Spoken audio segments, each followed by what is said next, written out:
There we go. Ah dear. Alright, maybe music's too loud. Let's just turn that down just a touch. Alright, so welcome to the first, like, post-release Hive Time dev stream thing. Oh, look, my little whales. They're nearly visible. Just got little curlies instead.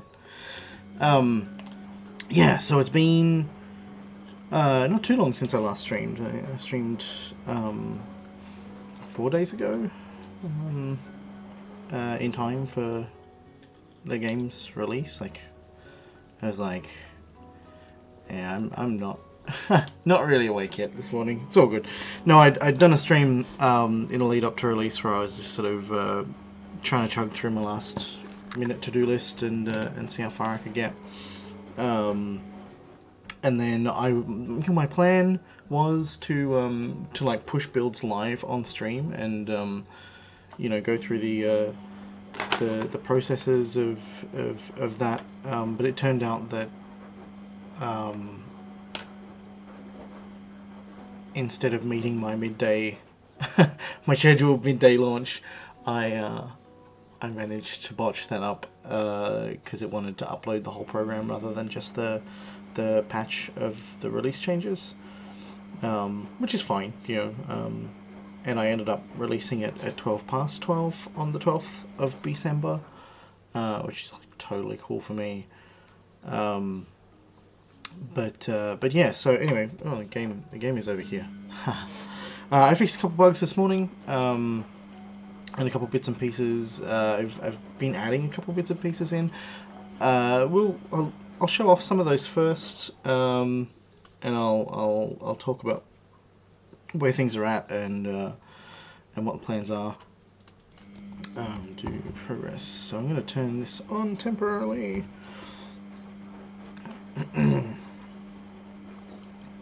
I added logos in, missing logos at release. Was on my to-do list, but it was at the very bottom because it's the least important. So let's go new Hive, and yeah, just defaults are fine. Zoom in on in there. Alright, so I've turned off debug stuff. Let's turn debug stuff back on. Dear.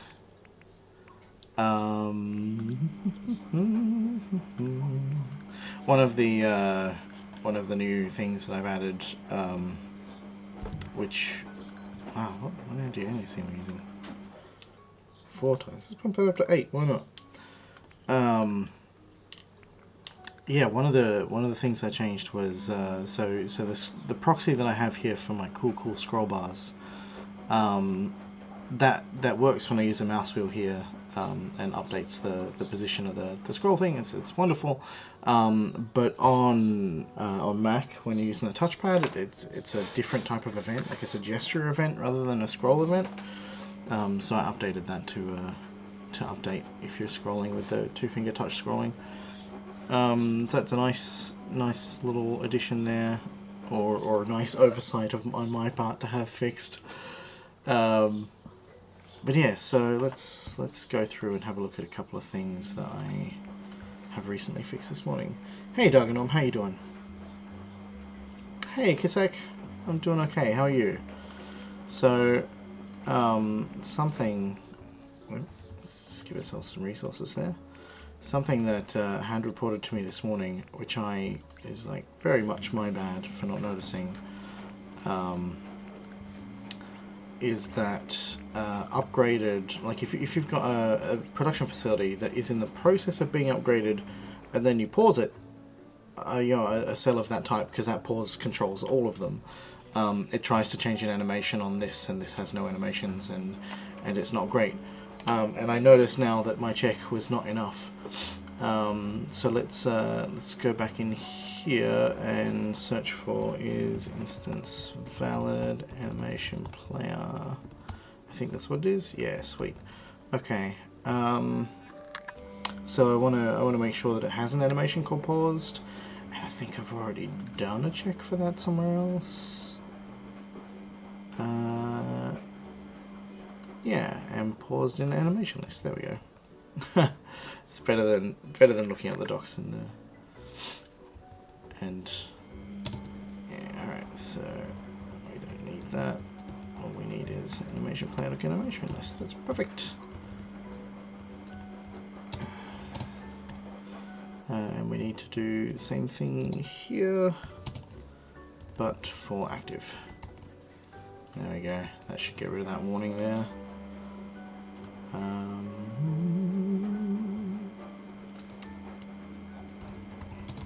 Yeah, okay, I don't even need this anymore. Alright. So that bug's been fixed, that's wonderful. Yeah, thanks for dropping by, dude. Hope everything's going well with you. Oh no! Yeah, I can... That would be stressful. Driving an unfamiliar car and having the a tyre fall off. It's never pleasant the best of times. I also had a bunch of cases where I was calling a function called queueFree, which well actually let's look up the docs, because like these streams are meant to be about showing how I work and what I do. So let's this is an object thing, I think.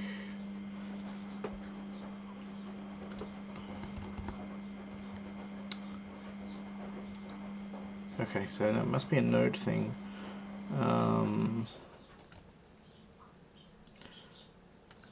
The search in the, like, I gotta scroll a million bloody miles to get up to the top so I can do a search on this. It absolutely drives me nuts. Makes me so angry.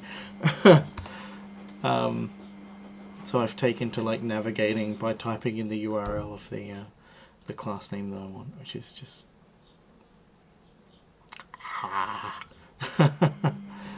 oh dear. Alright, so oh, the sun's gone behind a cloud. Let's turn a light on.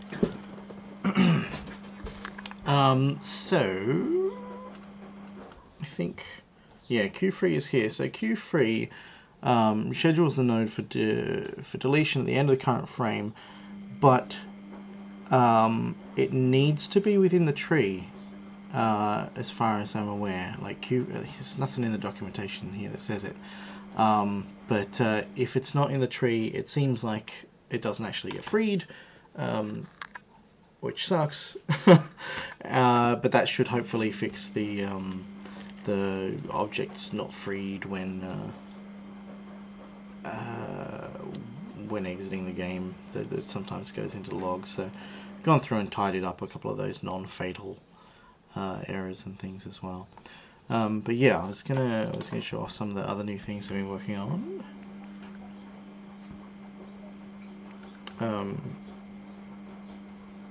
So we've got one of the events that we took out before release, Random Acts of Kindness, now has an image and updated text. Hooray! It's quite a nice little one. This one's got a check, and if your hive is over a certain size, it can't trigger. So the idea is that it's meant to be an early game thing that pops up sometimes. Just to give you a little helping out. Doesn't do anything at the moment because I don't have any free storage. I should probably add a free storage check to it at some point, but whatever.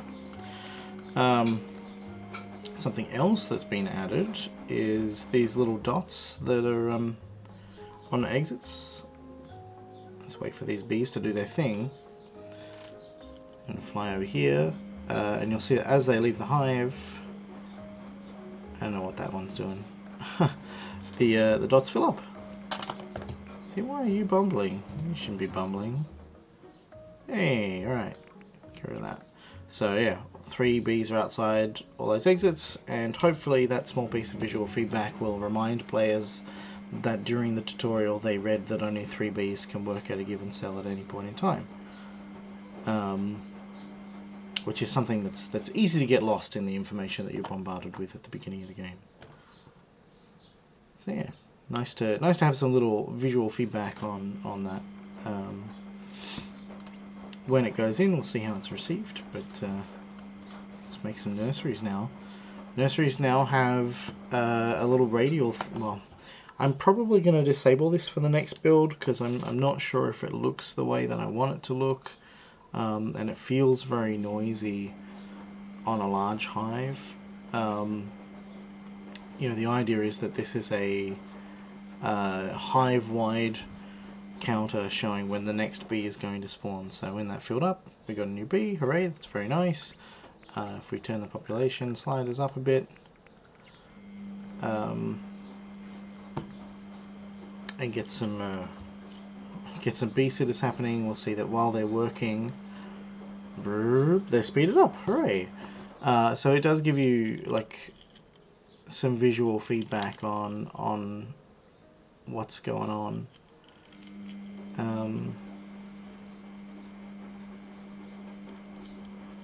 Yeah, but it does highlight as well that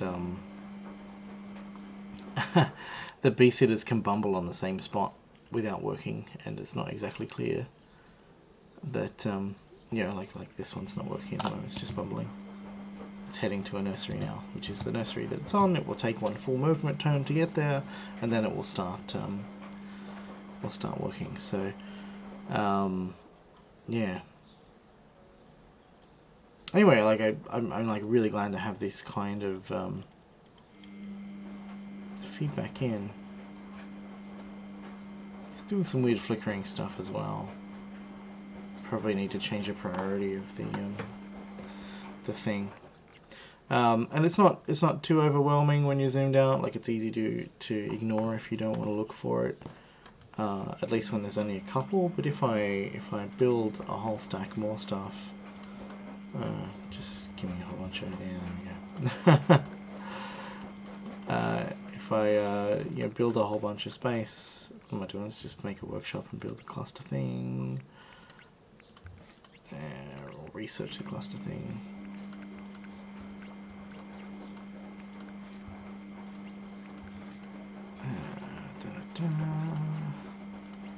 There we go. Alright, now I can build big fast. And then I don't have any kind of debug stuff for like filling an area with a particular type of cell. I should do that because it'd be nice. But yeah, when you've got like a big number of nursery, not big, when you've got a modest number of nurseries, you know, it is kind of eye-catching in a way that I don't really want it to be. Yeah.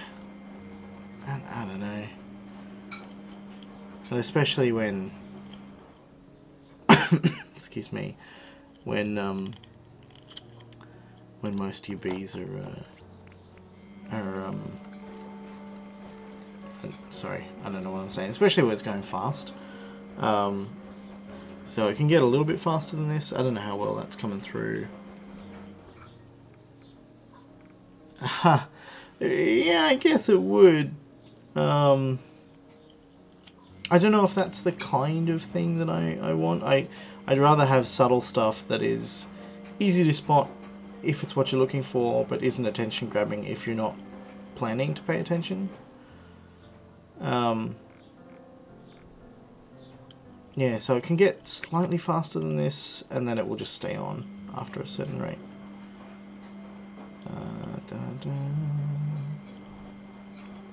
Yeah, I get a couple of fancy bees. I don't even know where they are. I'm going to make it so that you can click on these when it's paused. Because originally these were like not about bees at all. And now that they are, I kind of feel like it's important to... Alright. Oh, you're a tiny, tiny, tiny, tiny, tiny bee sitter with a little graduation hat. Look at you go. Yeah, so we can see that they're like solid on now. But they'll drop back to spinning depending upon how fast or slow things go. I don't know. I mean, I don't hate it. Let's put some research on so that we can sort of compare what's going on there. Let's get some bee sitters happening. Some builders happening. Sorry. I also want to do this for barracks so that barracks have you know, an indicator of their state as far as you know, the cooldown of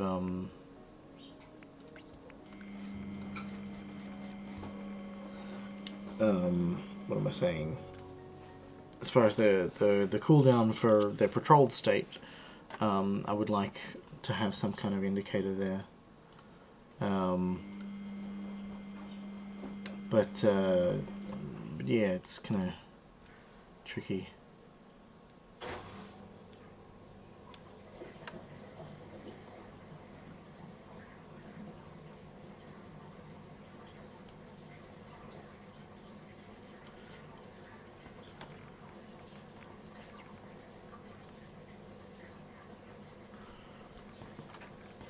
Yeah, so these ones are a lot darker. They are a lot more eye-catching, but generally they kind of move slower. They only happen once. They are a direct result of your own actions. Let's queue up a couple of research things.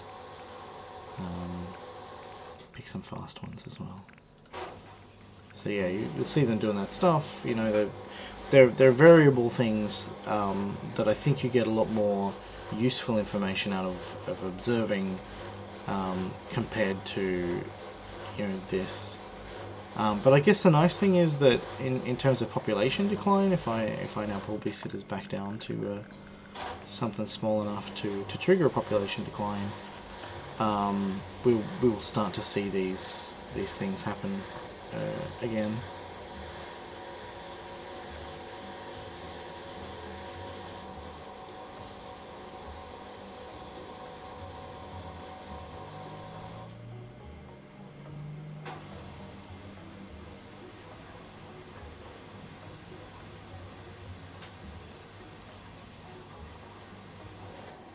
I'm just gonna wait for them to decline enough. I think it's like if you've got more than like 50, 60 babysitters, it'll start to decline. What's that, Tilly?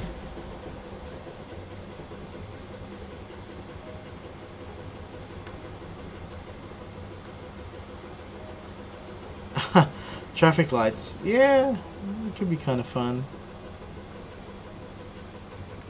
But yeah, like I don't want the exit states to be something that you pay attention to from a zoomed out state like this.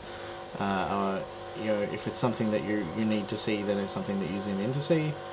That's the kind of thing I want it to be, because it's not the primary way of measuring this information. The primary way of measuring this information is here at the in the bee activity screen, or from observing when your bees are not doing stuff.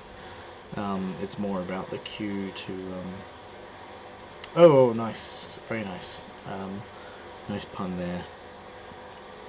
But yeah, more about giving you a cue just to reinforce the concept rather than a tool for broadly assessing what's going on. That's the idea, anyway. What else is new? There's a couple of things are new. Let me just check my log. So yeah, we talked about scrolling stuff. Added an event back in. Oh, there was a bug where the pan sensitivity wasn't updating until you zoomed in and out, because it's like zooming in and out triggers an update of the values, so that when you zoom in, it's moving at a rate that feels comfortable, as opposed to like if it moved, if I move it that far, it's moved like the distance between two cells. If I zoom right out and move the same distance, it's like 10 cells worth of movement, and that feels comfortable. But yeah, it's like the zoom was what was updating that, and it wasn't being updated after changing the setting in the menu, so it was a bit kind of frustrating. With the dots thing,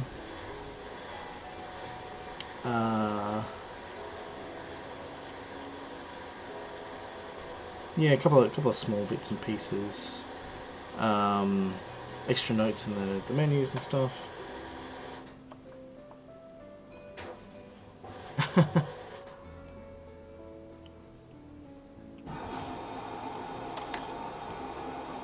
Yeah. I like when you've got a tiny hive and you're kind of zoomed in at this level and you're only dealing with like a dozen cells, then you're in my mind, you're keeping track of fewer things. You can watch individual bees and you can go, oh, what are you up to? And then pause the game and see what they're doing. When you've got 100 bees or something, and you're zoomed out like this, it's much more difficult to say, oh, hey, you haven't been to an exit in a while. What the hell are you doing? So yeah, the graphs are aimed at making stuff visible on a broader scale. Oh, hey, Reverend Pixel, thanks. I do want to add a few more animations in though. Like I like the idea of giving the bees like an animation that they do when they're bumbling, so that it's more clear that a bee is not doing anything. I don't know if anyone actually is bumbling.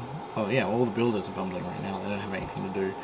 But yeah, giving them a little board animation might make that stand out a bit more as well. I mean, like, because that's the thing as well. Like, I want the hive to feel like the interface, and I want the bees to feel like a part of that as well. The more emphasis I put on these rings and these dots and everything else, I feel like the less that you're paying attention to what the little dudes that the game is about. It draws attention away from them. So when I do an animation pass on the bees, that will hopefully make a lot more things readable than they currently are. But it's always a case of especially for the way that I've approached developing of this game is sort of what's the smallest effort thing that I can do for the biggest payoff, and what's the most valuable thing to have in the short term, that still leaves room for expanding in the long term. So getting progress rings up for all the cells is the first step, and then bee animations will be, or more detailed bee animations will be a second step for giving a lot more cues and feedback than is already in the game. So yeah, so as a part of making these changes for the progress rings for these, you can see now that the number has dropped down to about 20. We're starting to see this again. So if that's when you've got a big hive, if that catches your eye, then you're more likely to catch a population decline spiral before it really does the thing. Oh, it works on the upgraded ones as well, which is kind of cool. Sadly, it's a bit. Oh, I guess let's kill everyone and then just make a couple of bees. It's a bit. No, let's just kill everyone. Yeah, the steps are quite large because I'm using 8-bit color, and there's only so many. Because this is like a grayscale image. I'll bring the image up. Why not? Why not is because I don't have it open.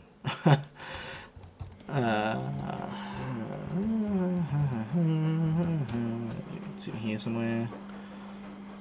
Nursery. No? Oh, there it is, yeah. Open. Yeah, so these are the sort of things that control these how these radial things count up. So basically the opacity is increased with time or decreased with time. It's inverted. And so when it's 0, then we only see like the tiny bit. It's flipped from what's here. But yeah, the opacity sort of increases along the path until it gets to the end, and that's great. But sadly, the alpha channel only has so many possible values that it can have, and the smallest steps that I can get end up making just a little bit chunky at this size. But I guess it's not a big deal. You're probably not going to even notice that unless I draw attention to it. But I dig how smooth it is on these little ones. And it's kind of disappointing to see it be all comparatively jumpy here on the big one, but it's all good. What else is new?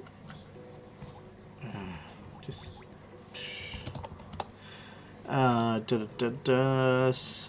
Oh, sorry. So what I was saying was I had to make a bunch of changes to how birth rates are calculated as part of this, because initially it was just the second that a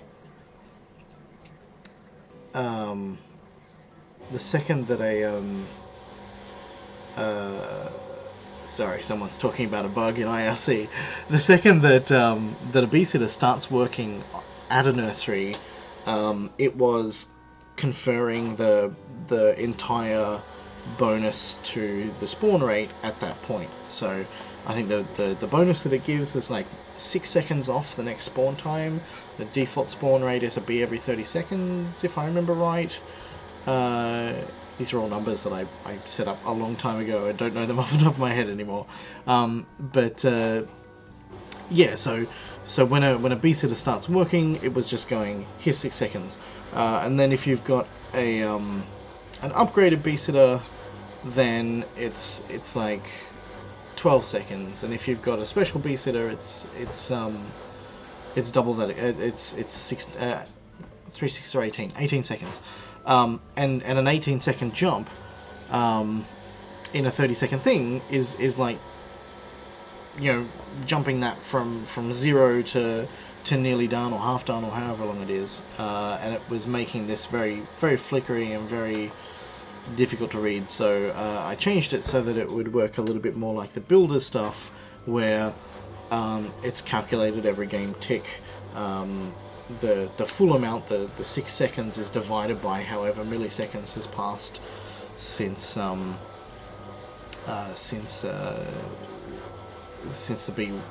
last time it was calculated, and so it gives us a much more granular, a much smaller, a much smoother step for all of that stuff. But it does incur a slightly smaller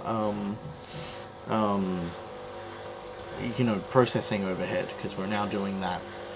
We're doing some of those checks every 20 milliseconds or 10 milliseconds or however, depending upon how fast the game is running, as opposed to once every it takes 5 seconds to move, so once every 5 seconds to actually do the work, so once every 10 seconds we were doing those calculations, which is kind of, it's not a big deal. Generally speaking, the game is like CPU isn't the bottleneck here. It's this rendering stuff, but yeah, it's kind of a little bit disappointing, but whatever.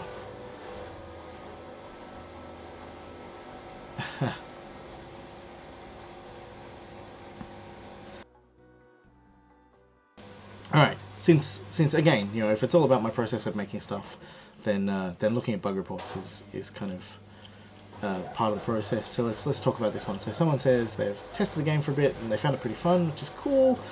They said it would be lovely to have an option to directly build upgraded structures, which is not something that I'm super keen on. I like the idea if you build out your spaces and then you do your upgrades and eat the downtime of that. It looks like they didn't know that you can hold down shift to repeat build stuff, including upgrades, which someone else has told them about. So they may find that shift.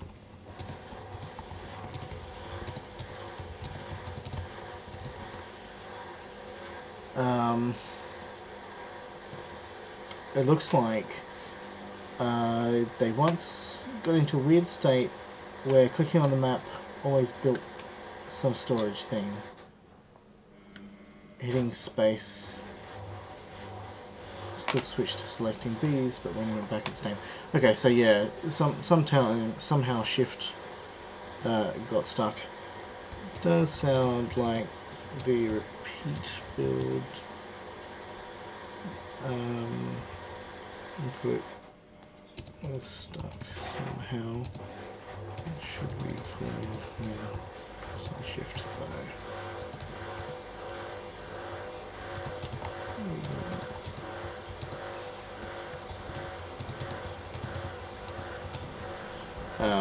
Yeah, and that's possible. Like in terms of the way the code works. Let's build.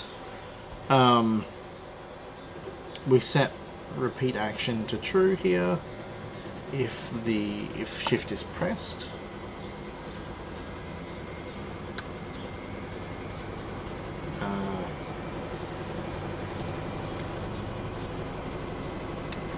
Yeah, if you press it, we set repeat last action to true, and if you release it, we set it to false. Oh.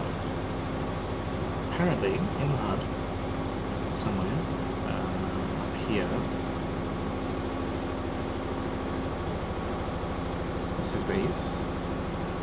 This is base.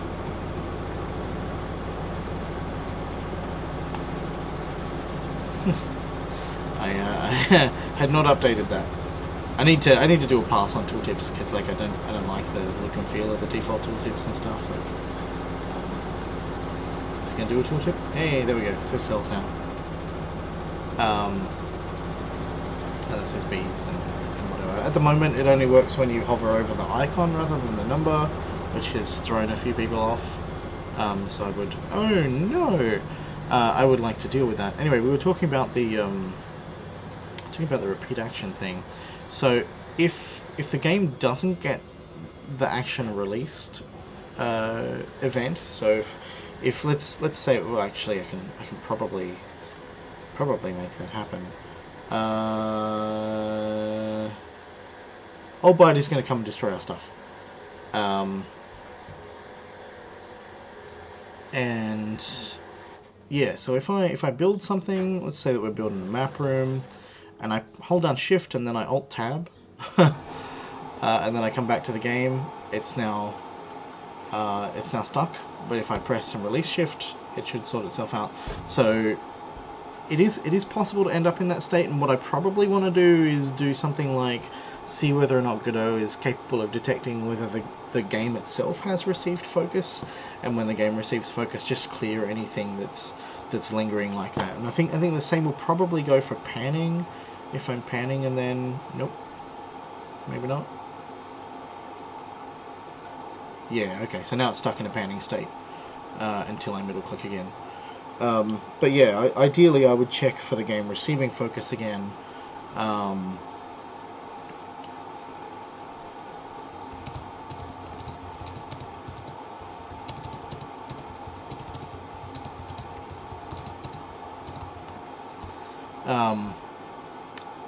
Yeah, it's yeah. I want to. No, let's see if Godot has any kind of thing like that.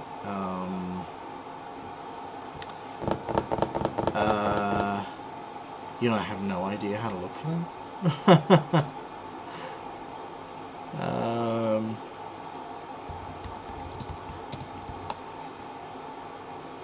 How to detect when the game loses and gains focus.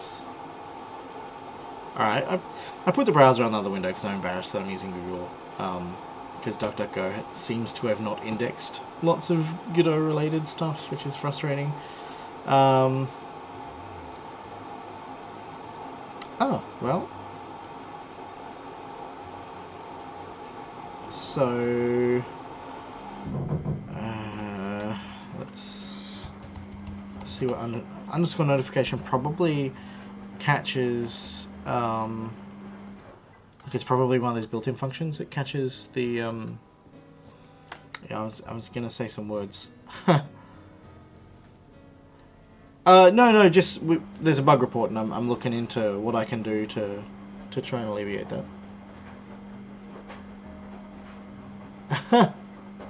I had no idea that was audible, but cool.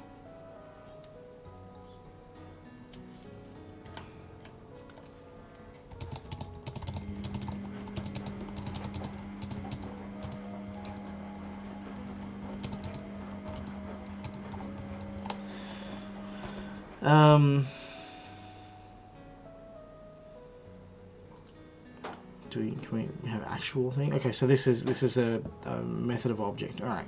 So this is called when the object receives a notification, which is identified in what by constant. All right. So this isn't even signals. This is like application level notification. That's cool. Oh, sweet. And we can like detect and handle these. It's neat. All these things are neat. And I found this by having a look at the Godot website's Q&A thing, which is similar to Stack Overflow, I guess.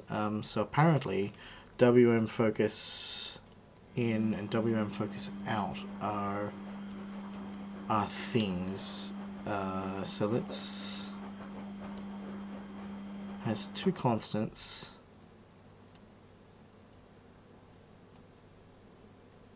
Oh, okay. So like depending upon what the node is.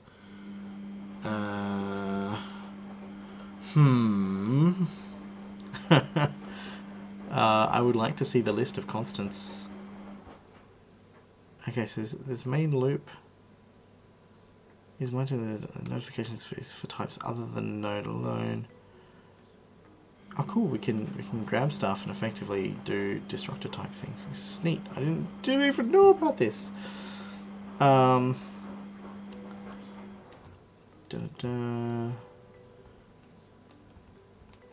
right. Well, I guess let's go and look at this.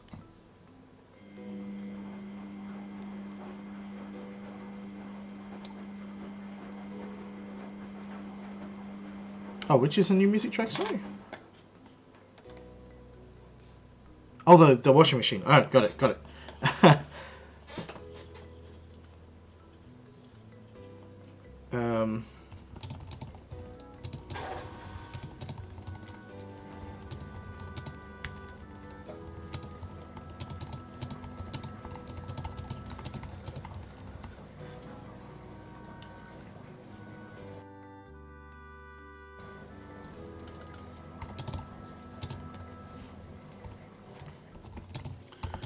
So I'm just relaying that the shift only repeats the last build action if you haven't done any other action types in between.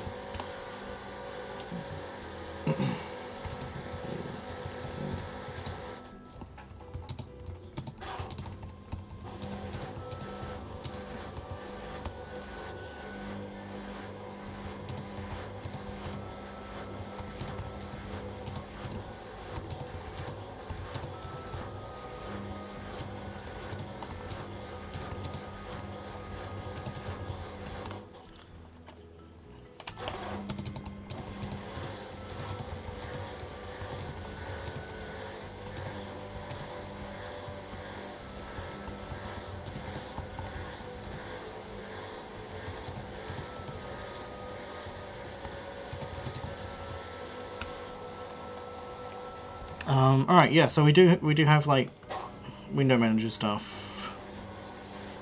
This is main loop.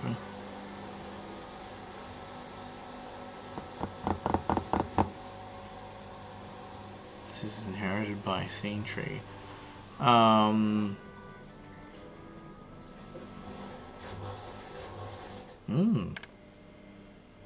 didn't even know about this this class. It's neat.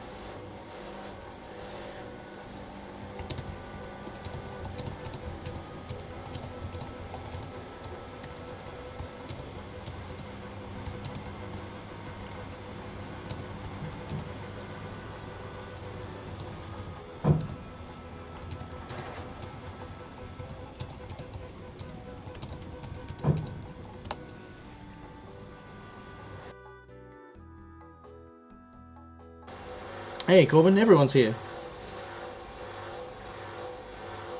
Yeah, alright, so I guess just anywhere I can do this. And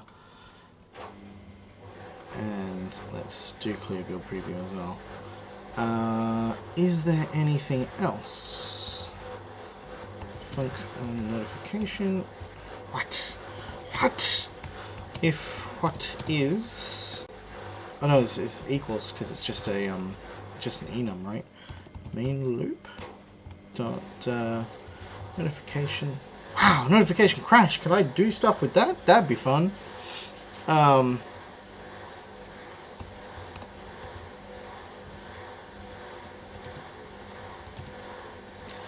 Nice. I don't know if I can do anything with that, but equals main loop dot notification WM focus in. I'll just do focus in and focus out because there's like no reason for that to remain. Repeat last action equals false, clear build preview. So let's see if we can now trigger that. Yikes! What did we lose? Oh, we lost all this stuff. Good times. So yeah, so let's do our thing. Alt tab to lose focus, and we come back and it's gone. Right, sweet. So we also want to do the same for the panning. What do we call this? Moving, I think. Yeah. So we just set moving to false. Actually, you know what? I'm gonna make another function for this. Func clear junk. Clear junk is a cool name, right? Clear junk.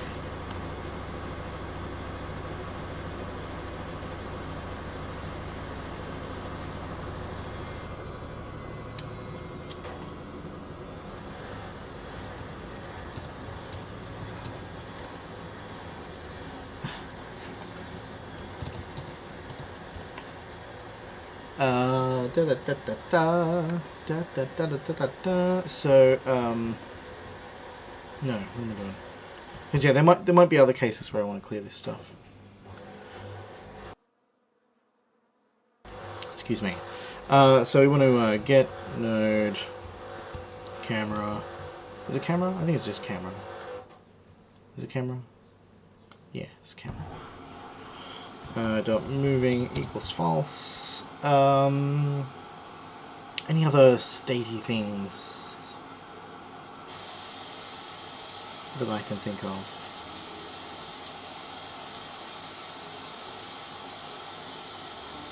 Don't know. If I add some kind of option for pausing on loss of focus, which I think is just patronizing, and probably won't do, then I would obviously add the resume in here.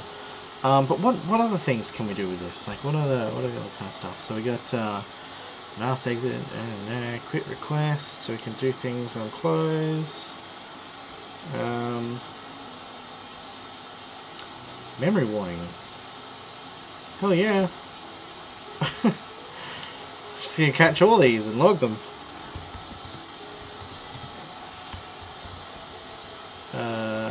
Warning. OS is having a sad about how much memory we're using. It's probably isn't going to go well. I figure if I put funny,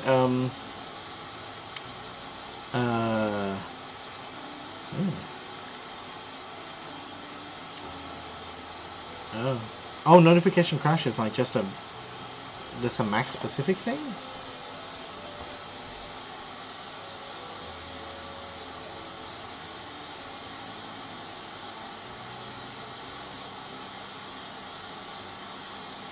Why can't that be implemented on other platforms, damn it? Godot has a crash handler? If the crash handler is enabled. You give me a link to the crash handler class or anything for no? Okay, that's cool. I don't need to know about that, right?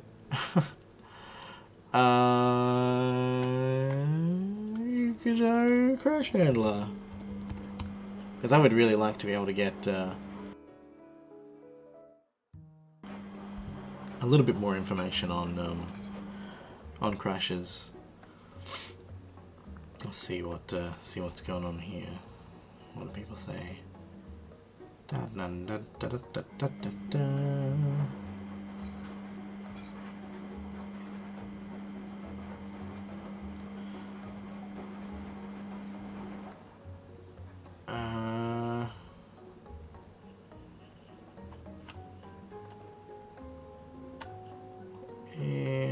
sure.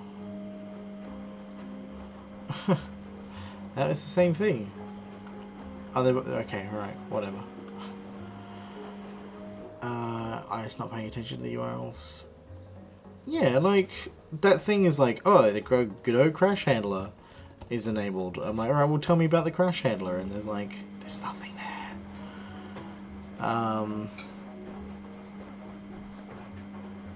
Yeah, alright. Well, that's a thing to pop on my notes as something that needs to be clarified in the documentation, which I will look up later and not subject you people to me just scouring the internet for boring information. Godot bugs, documentation bugs, notification, there's a main loop, notification, crash, goodness,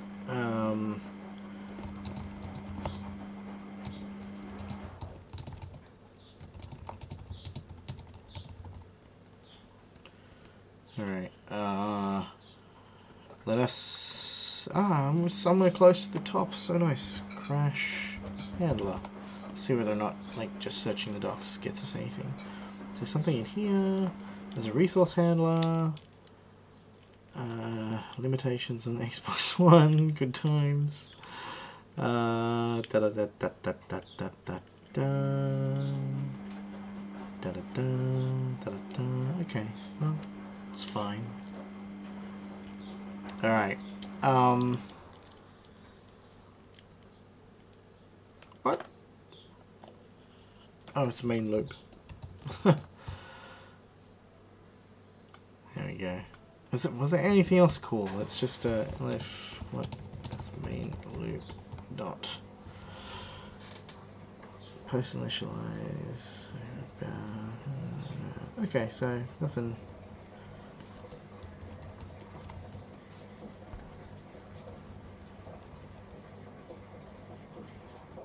Nothing cool. That's fine. Yeah, sweet. All right. Well, that's really nice because that resolves something that had been bugging me for a while, which was that it's possible to possible for the game to not receive those this up events. So I might just released. Is released? Is action released? Is action released? And then yeah, we'll just check and see if there are any other things that are managing state. These are the action only triggers when you let go of the button, so that's fine. Repeat build we've dealt with. Show shortcuts. Yeah, show shortcuts we should probably clear. That's down here. Oh, yeah, so that's junk. If get node hard dot radial menu is not equal to null, then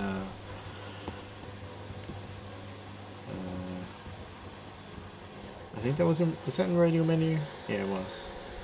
Show shortcuts equals false.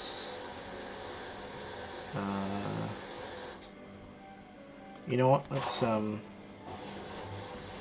make a new function. Hide shortcuts. Hide shortcuts.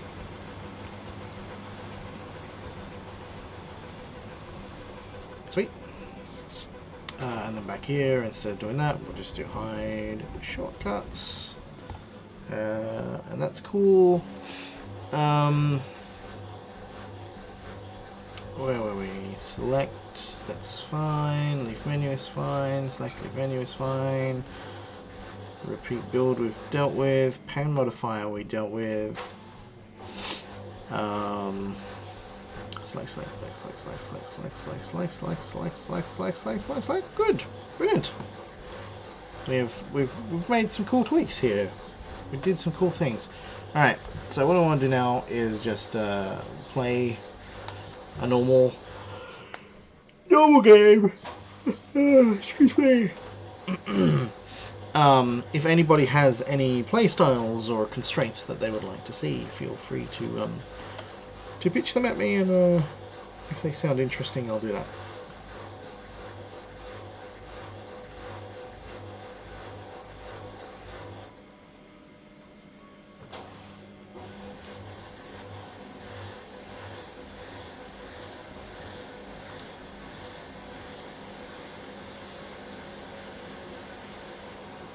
Goodness. Alright, what do we got here? Nothing. Nothing. All good. If someone else is streaming, sadly I cannot watch a stream while I am streaming. That's fine. That's fine. That's fine.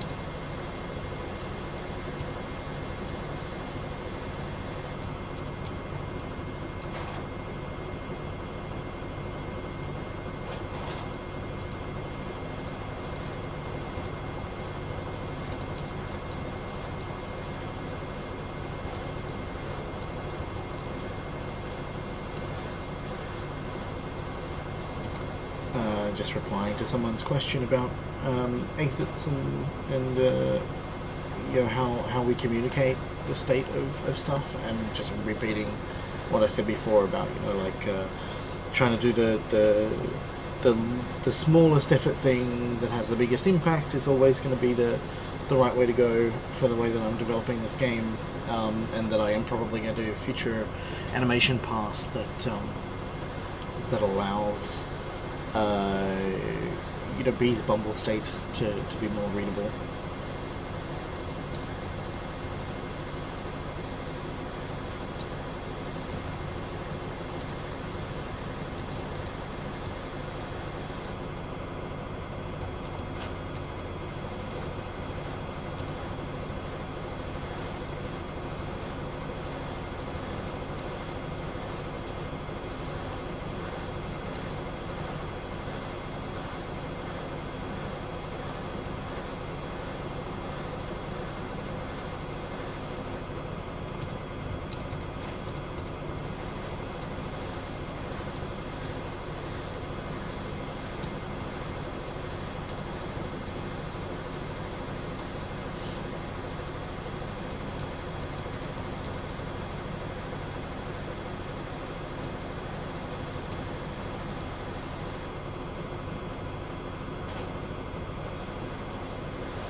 Oh, am I still using my webcam mic? I am!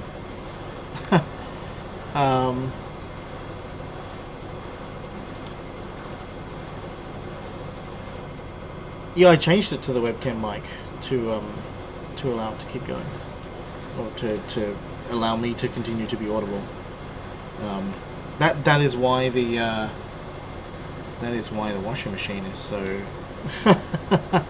so prominent. Let's just let's fix that.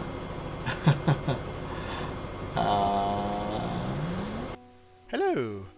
There we go. Maybe that's a little bit less washing machine dominant.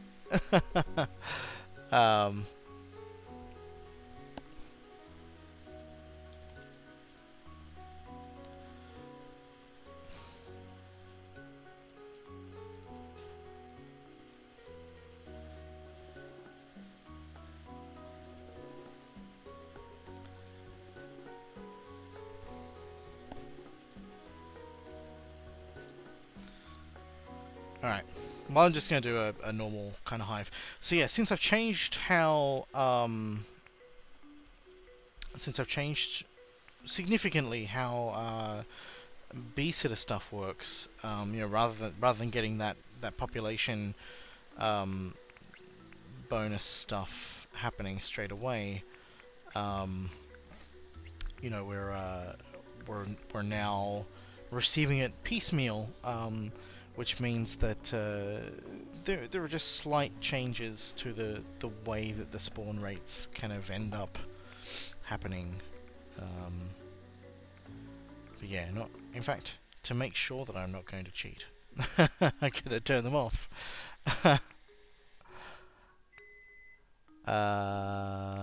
Interface system. I know what I'm doing. I'm paying attention. Hey, you're backwards V.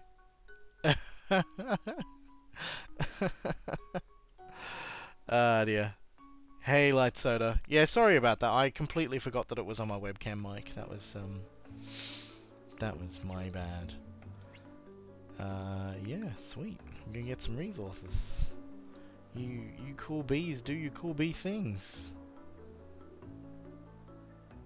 Goodbye. Doo-doo. And the washing machine just stopped as well, so... Yeah, so at this point in the early game, you're like, oh, I haven't got very many bees, what's happening, how is all this working? And then you get to see that, you know, this little progress bar, and you go, oh, okay, now I get it now. You know, there's some kind of cooldown on how fast bees are spawning, or at least hopefully you notice that. Like, you're like, what's this? And then when it reaches the top, a bee spawns out of there, and you go, oh, okay. Or at least I would. I guess you don't have to. But we're just waiting for storage to fill up for the tutorial to complete. Might make a workshop in the meantime. And maybe a couple more exits. Or one more exit, whatever. It's all good. Do. I've already read those. I'm not reading them to you. Yeah, how are things, Light Soda? I know it's been a while since we last talked, I think. Sometimes it just don't work out. Helen and Ashley had an argument a while back. Ashley hasn't accepted Helen's apology. It hurts, but Helen knows that that it's important to respect that.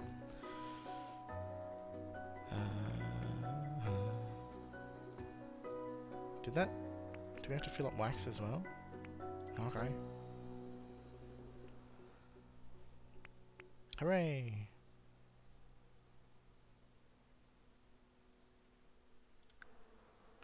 I'm gonna do some research now. Upgraded doodads, probably a good thing to go with. Let's get some more nurseries. Oh, we're very low on nectar. Okay.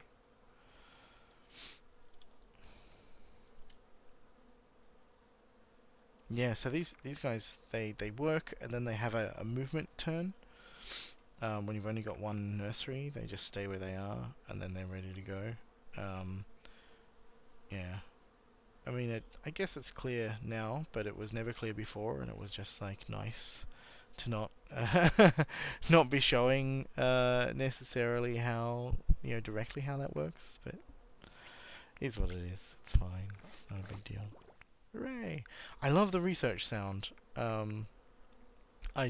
I wanted to make something that evoked a similar kind of feel to the potion sound in Diablo, and yeah, I think I came up with something that you know, comes pretty close. I'm really happy with how it came out. Storage, nectar storage. Oh, too slow. Yeah.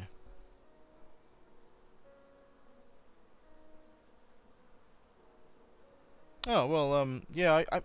I would like to be in a position to sort of vary my stream times. I would like to stream a little bit earlier in the day, but usually this time of day is what I end up with for a couple of reasons. One is that this is the time of day that I'm usually up and about. And the other is that as it gets closer to the evening, I'm more stressing about getting things done, and I know that I work a bit slower when I'm streaming. But the main thing I need to do right now is you know, just play a game and make sure that that, you know, numbers are particularly beast hitter spawn rates are behaving somewhere close to how they used to behave. Otherwise, you know, I'll tweak those numbers a bit, because everything else is sort of based around all of that working as you would expect, and I, you know, it'd be sad if a bunch of people have sort of learned how to play and then I make a change that sort of messes up everyone's hives.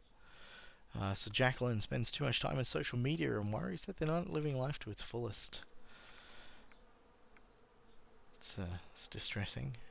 Let's get some more cells going on.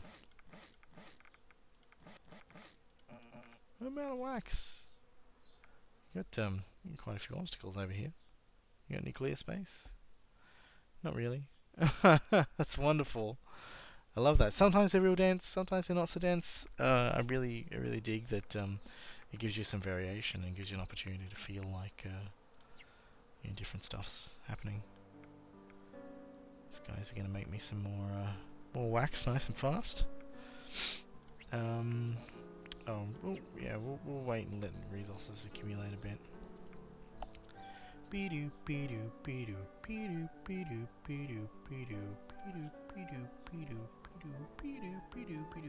Yeah, yeah, if you haven't played in a while, it's probably come a long way. It's funny, I consciously know that I've done a lot of development. I've written all those change logs and I know how long they are. But in my mind, it's very easy for me to feel like it's the same game that I finished a jam of. Like nothing has happened really since the jam. You know, to me, it's identifiably still the same experience, and that's a tricky thing to reconcile. Let's get a few more exits going on, and I guess I'll just stick a whole bunch of pollen storage here as we go. Yeah, so we are kind of pushing up beyond where we need to for these. So ideally, and to demystify all of this, I want the range of the sweet spot for comfortably maintaining without overpopulating to be between 30 and 40% for beasters.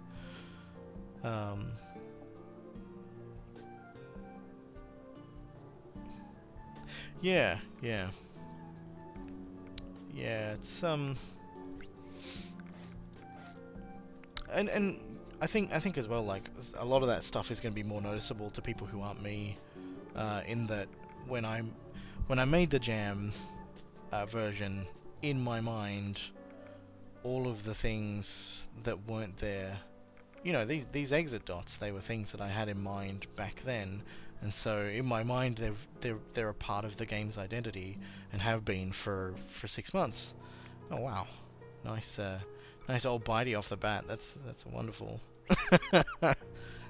It's gonna work out real well for us.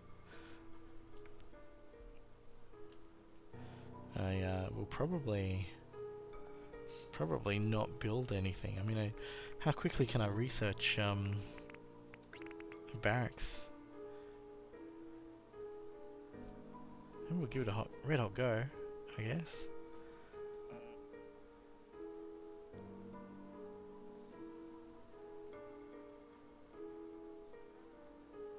Come on.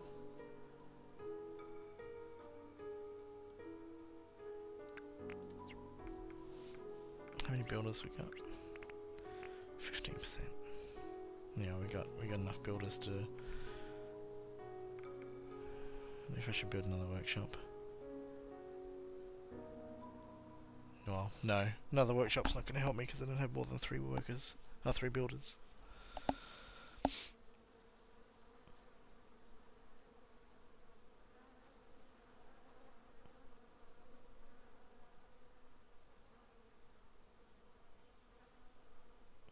Cool.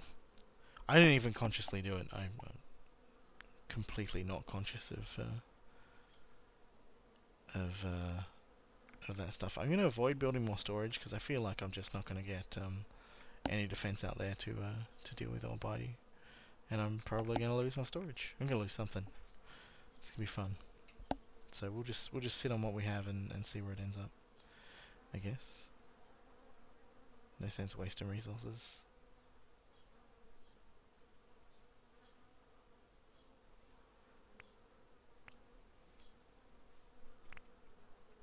Almighty is coming.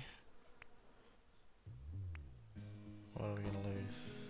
Oh, we only lost, we lost 2 cells, which are these 2 empty ones up here. Did I have a third? No, I didn't have a third yet. Worked out well, hooray! So at most, Almighty takes a quarter of your hive. And, you know, all things considered... Excuse me. All things considered, you know, this early on, he's not really that big a deal. It's when you got a big hive that he matters.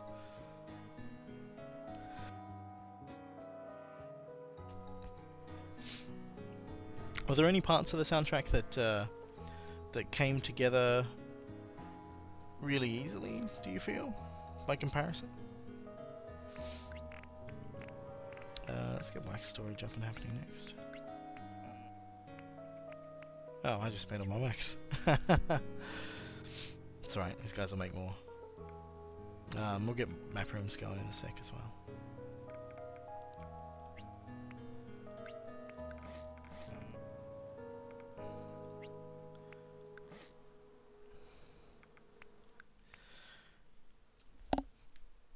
Is that Chato or Kato? I have no idea. Let's say Chato. Chato is known across the hive for telling the best crazy stories. Alfred's favourite is the one about eating rocks. Good times. Good times. That's a new vignette. I saw you. You're flying backwards. I love it when they fly backwards. It makes me so happy. Little moonwalking bees. Maybe 5, yeah. These guys are going sideways now.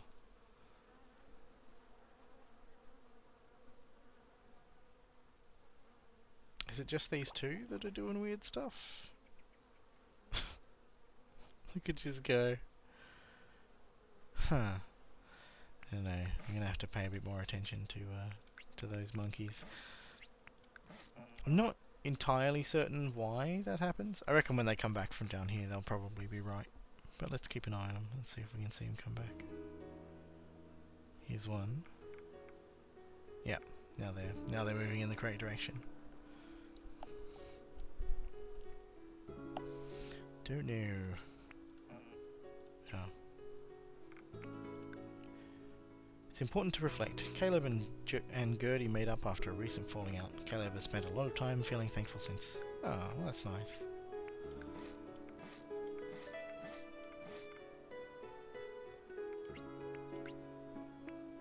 Get a bit more rack storage going. Let's get some map rooms happening if we got the resources. Yep, sweet. Some more wax.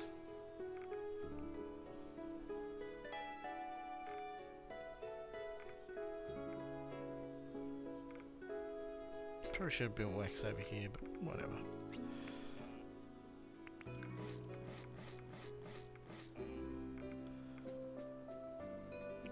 We got barracks now, so I guess we should probably build some barracks somewhere. Oh, we need more nectar.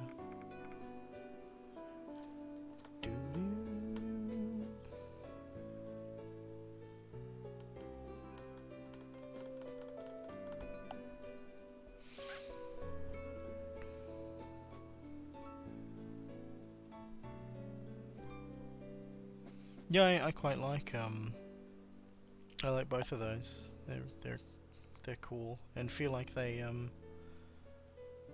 kind of embody maybe the core identity of the soundtrack, which is like a tricky thing to or I don't know. I imagine it would be a tricky thing to nail down in oh hey, bit of free nectar for us. Good times.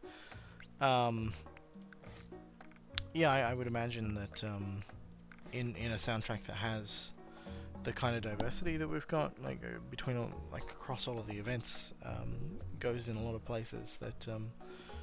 That finding and nailing down a core identity is has got to come with its own challenges. Ooh, this is interesting. So we drop down, do 35, and just sort of see how that does that. I feel like I got to bump it up just a little bit, but we'll see how it pans out. Let's get a few more nurseries going on.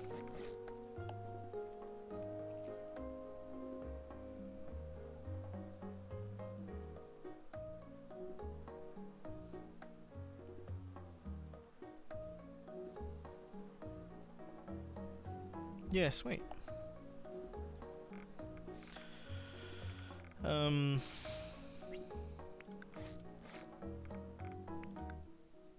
Kieran thinks that this exit is haunted by ghostly forms of several ants.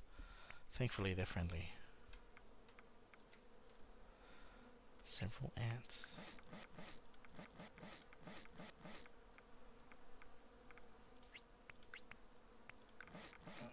Ah. Yeah, so...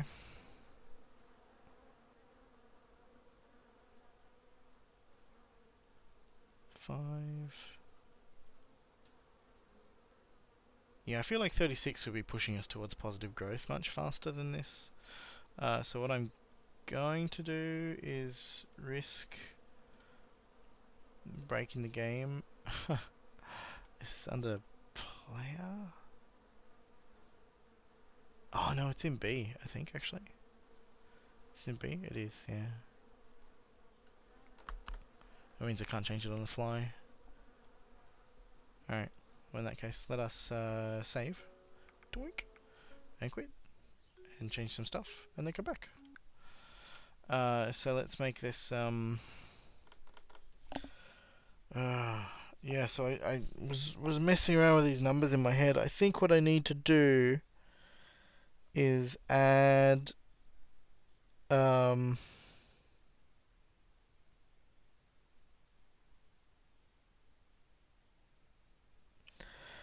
a portion to this that accounts for the time that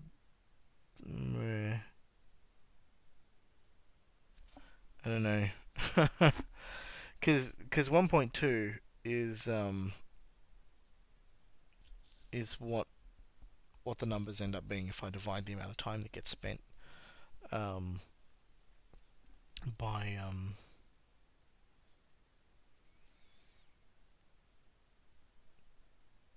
the amount of sort of time that it ends up happening over. Oh goodness me, this itchy eye.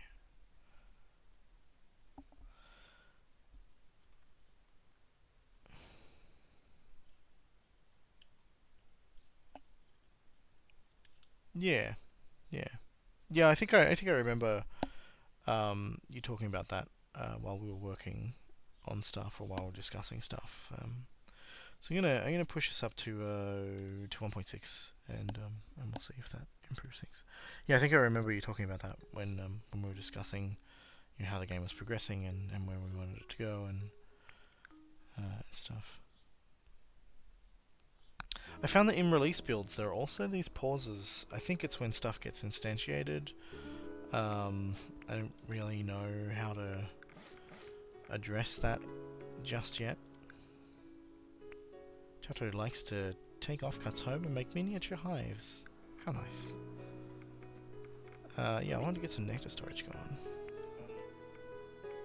But I don't have enough nectar, so never mind. Yeah, I want to stick some wax storage here, so let's do that. Oh, let's not do that. Someone used up all our nectar making wax, I reckon. Alright, back to business as usual.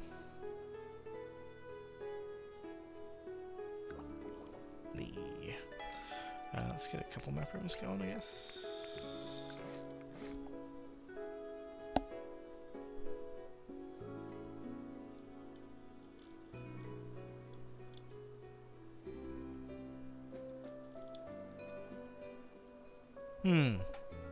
Yeah, it's an interesting approach.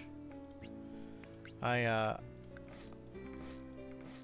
was originally planning on doing all the music myself, and I gotta say that given how development panned out, I'm glad that glad that I didn't have to spend that time. I mean, like, you know, obviously, I like making stuff, and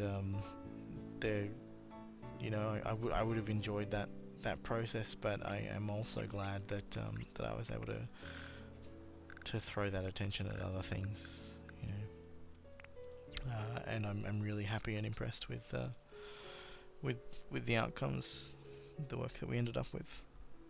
So very positive experience. Or experience with positive outcomes. Yeah, 1.6 seems to be okay. Maybe, we'll see. That's the problem with this probability-oriented stuff, is that you know, observational assessment takes a lot of time and a lot of sampling in order to really have any idea of what the hell's going on. 8 defenders is probably more than what we need, so let's bump that down to 4%.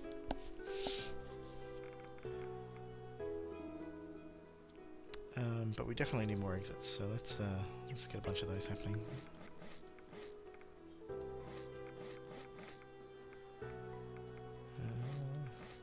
That's fine, and we want to put some more wax storage here for when this gets upgraded later.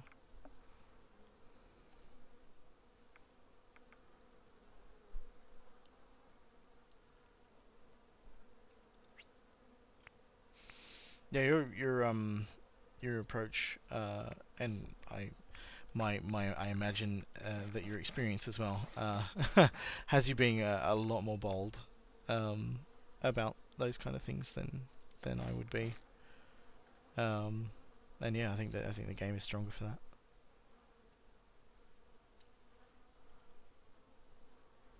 All right, we're not researching anything, so let's sort that out.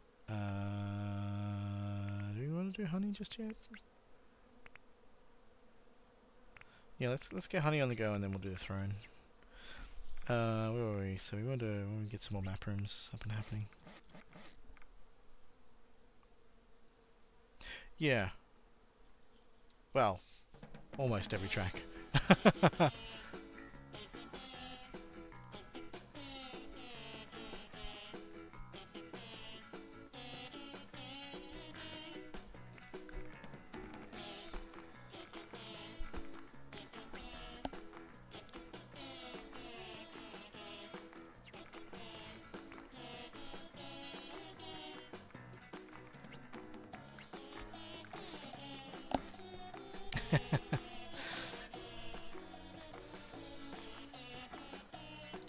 It's the timing on that. That's great. This is the track that doesn't have piano or marimba in it. Or at least if it does, I don't hear it.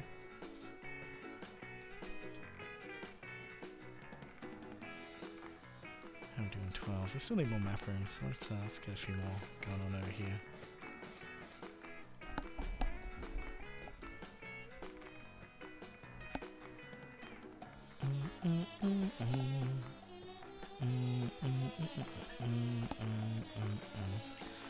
Right, yeah, let's push some more nurseries out as well.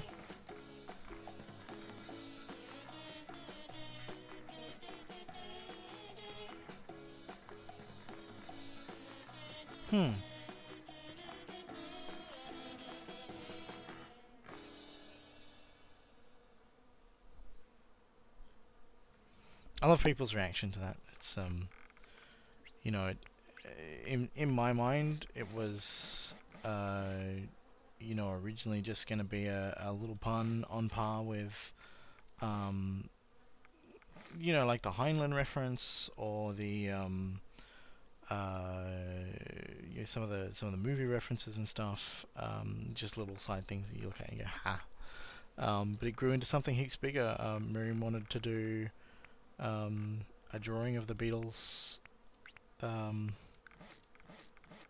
as anthropomorphized Beatles, and then you were keen to do a piece of music that that evoked their style, and yeah, so it was all kind of came together really cool, like, and players dig it.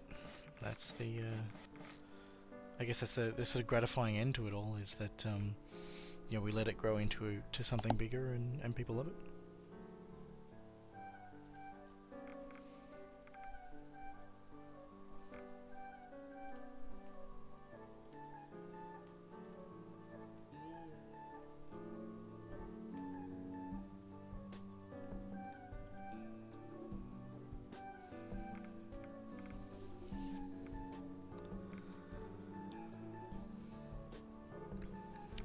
Population-wise, all seems kind of fine. Maybe 1.6 is too much. I'm gonna have to like fiddle with the sliders a bit more and observe what impact that has. But let's build a few more nurseries first.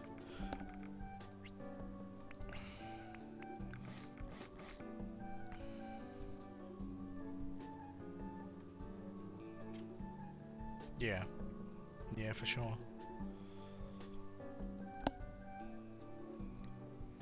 Do you find that to be an interesting change of pace? Do you find that to be something that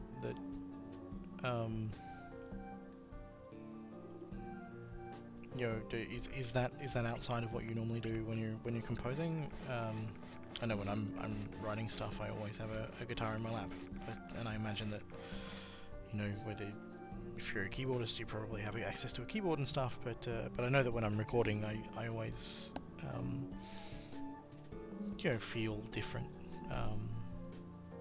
stresses and different pressures, and yeah, I'm curious to know whether or not how that interrupts or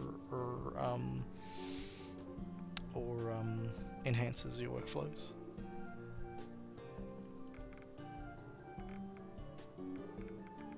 Yeah, so we're pushing up pretty hard there at 36%. So yeah, 1.6, maybe 1.5 is a sweet spot. So let's pull that down to 30 and see how well we maintain where we're at. So the idea is that there's always going to be this sort of turning point or a band of somewhere that is on the edge where random fluctuations will allow the population to decline or grow,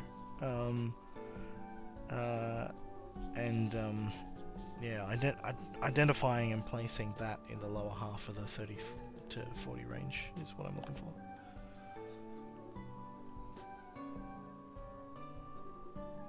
Yeah, interesting. I find when I'm writing stuff, the instrument that I'm using has a very big influence over what I end up making. So if I'm at a piano, it will be usually coalesces into a particular style, or if I'm on the guitar, it coalesces into a particular style, or if I'm just working in an application without an instrument where I'm typing out notes, then that will also end up having a very different feel to it. What's that? 40, 80. Let's do this one first. Well, let's do that one as well. And when that's done, we'll pick some other one to do, I guess.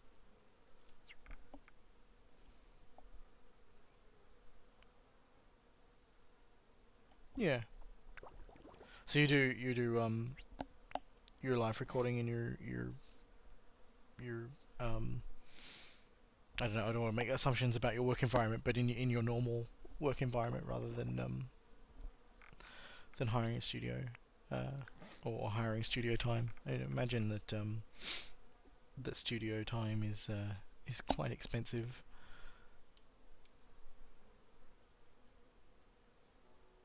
I record most of my stuff on this mic here at the moment, which is it's not super great, but it's okay. What does that do for our defense? Yeah, okay, that's what I thought it would do. So if we're gonna build, I guess it makes sense to build some more here.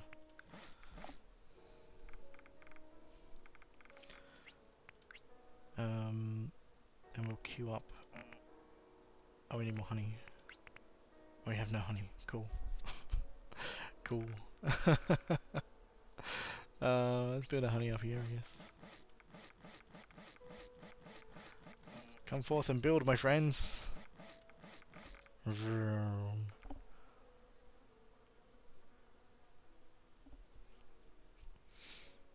Oh, okay. I remember when I did piano lessons, I found it intensely frustrating. Because I was much more interested in making sounds than in technique, which I think in general terms means that I am not in a space where lessons are ever going to be useful at that time. So yeah, kind of didn't really get much out of them, and despised my teacher quite a bit. Oh yay, everyone's a defender now. Guess I better build them extra barracks. Them 2 extra barracks will help everyone survive. So yeah, I'm curious to see how this population situation works out.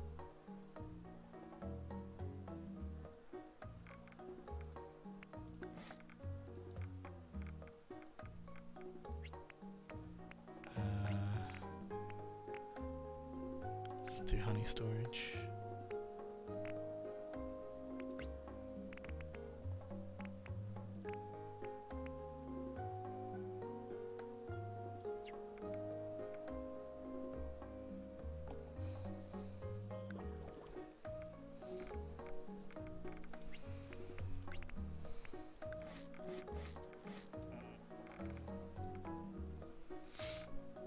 So yeah, that research is done, which means that I think I can probably just do all the storage upgrades while we're here.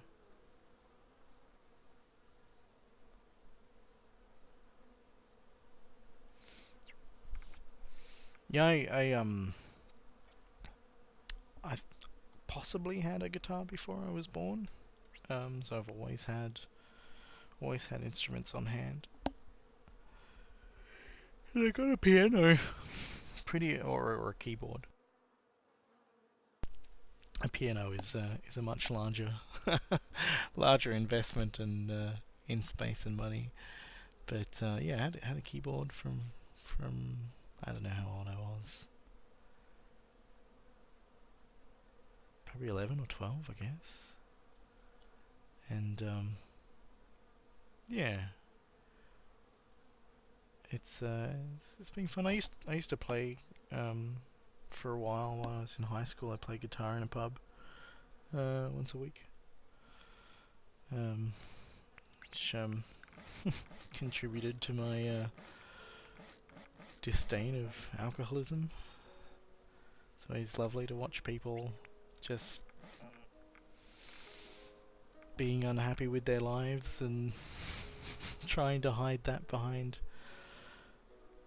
substance abuse. Good times.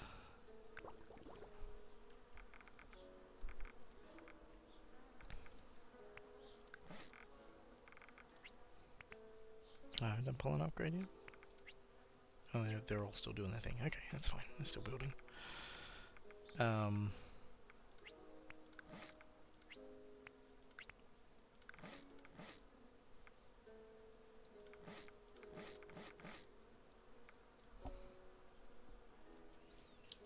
Yeah, performing is interesting. But I think, you know, I don't... Ha! I don't know if you've seen these, Peter. You've got the bearskin hats on the on some of the special defenders. They're comically large, and it makes me laugh.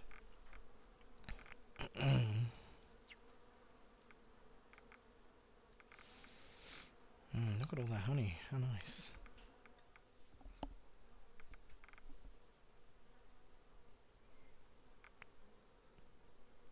I guess I should set up some reserves in a bit. So yeah, population has kind of recovered a bit faster than I was expecting, and a bit faster than I would actually like. Yeah, man, go for it.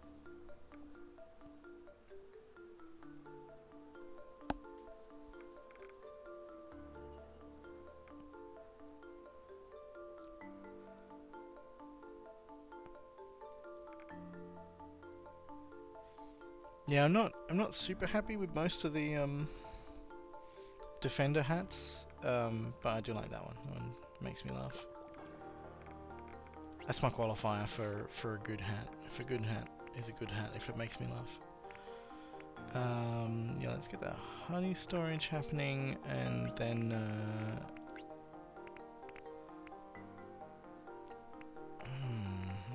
maybe we should.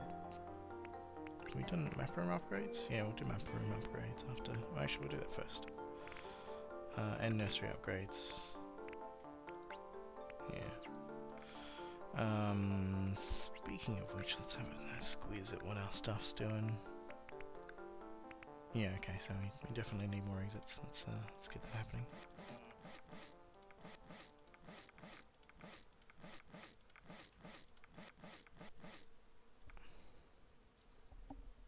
We need some more map rooms as well.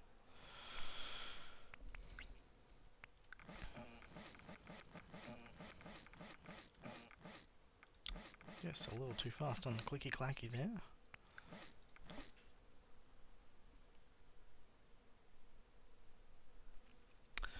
Yeah, it's true. But they are black, right?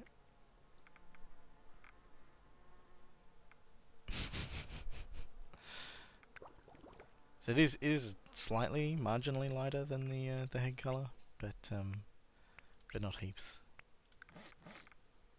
Normally they sit quite low, don't they?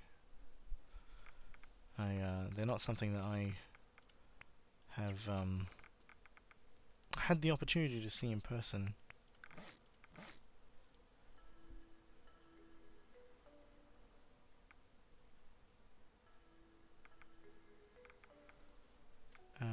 So we've got foraging options now. Exploring is a different proposition since release. Oh hey, we'll definitely select that. Nice. I'll just kill all my bees. It's all good. No stress. Yeah, I'm feeling that it's too high. Let's pull that down to 1.5.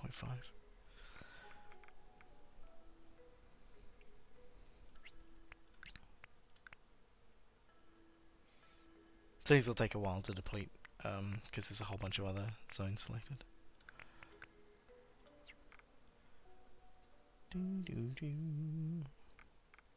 What are we researching anyway? And then we'll move on to jelly. Let's upgrade you. Let's double check our defense. Yeah, we got nice amounts of coverage. That's wonderful. I'm going to rebalance the population a little bit to give a bit more attention to defense.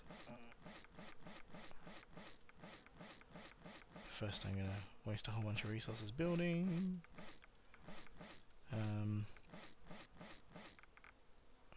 Yeah, I would like to have sort of 500 of each resource type, and I'm also going to diversify my storage locations a little bit.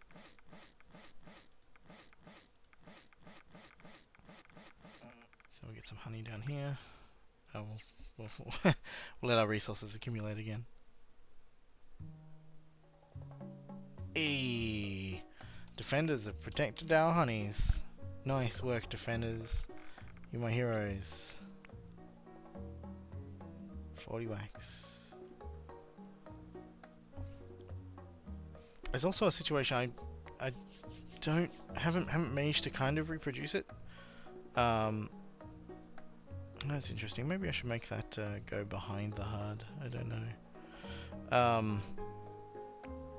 Yeah. Does it? I don't know. I guess I don't mind that it's still clickable, even when the even when it's above the HUD. Words were going to come out of my mouth, and they were going to be really insightful and interesting. But I cannot tell you what those words were going to be. Sadly, they are lost to time, like tears in rain.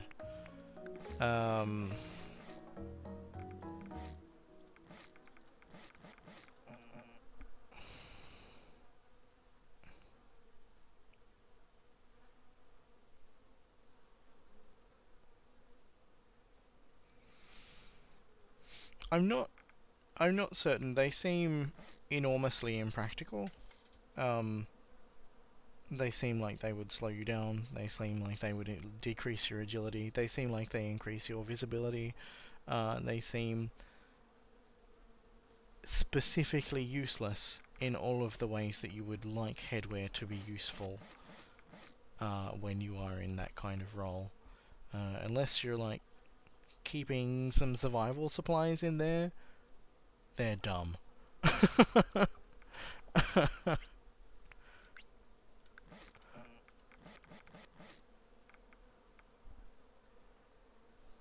Yes, anything that is fancy just to look fancy is my definition of dumb.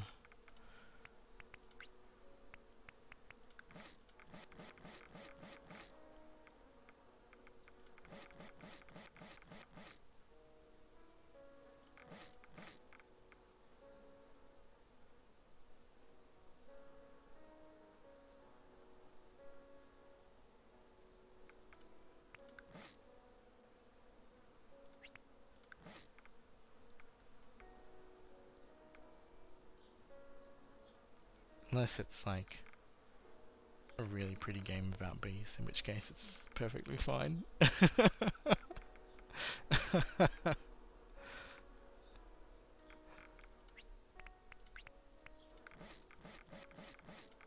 But yeah, I don't know. I require all clothes to be practical. Otherwise, just don't wear clothes. That's a much more. I don't know. This is valuable in every way beyond wearing clothes.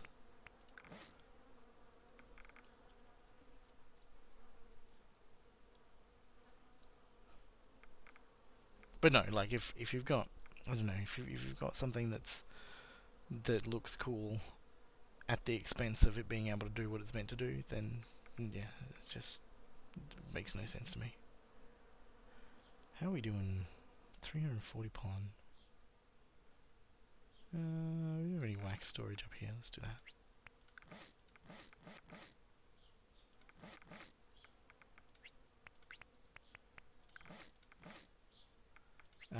Research. I'm just kind of ignoring my research obligations there.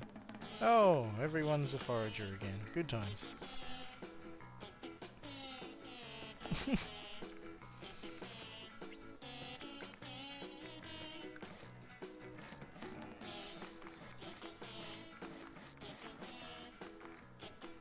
That's the other thing. If you're if you're being told to wear ridiculous and impractical things, then if the people who are telling you to wear that stuff aren't wearing it, then you're being oppressed. Oh, look at this guy. He's got headphones, earmuffs.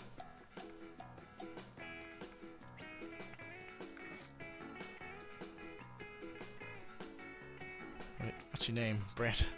Oh my goodness, that's like spilling out in... Alright, well, never mind. Let's pretend we didn't see that. I'll deal with it later. There we go. Nice.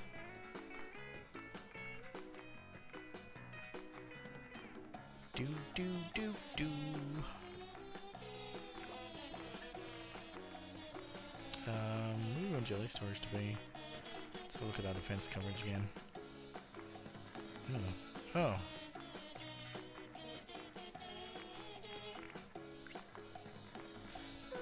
I mean, our population is kind of fluctuating. Well, I guess we just had an event that ate a bunch of our dudes. Alright, so yeah. Anyway, what was I looking at? Yeah, so we got a whole bunch of space down here that we're not really making the most of.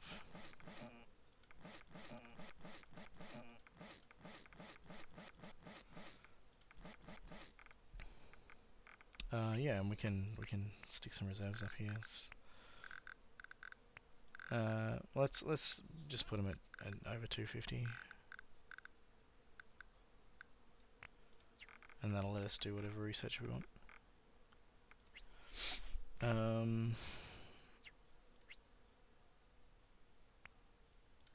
you on a... Oh, we don't have a jelly thing yet. We've just done storage, so why not?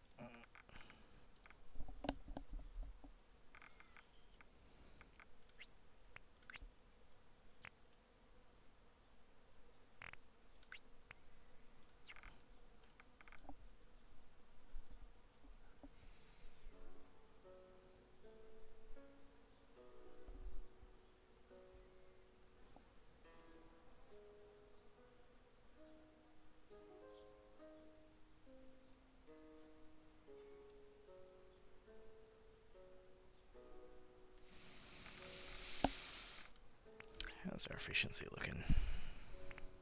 Everyone seems good. Everyone, generally speaking, seems good.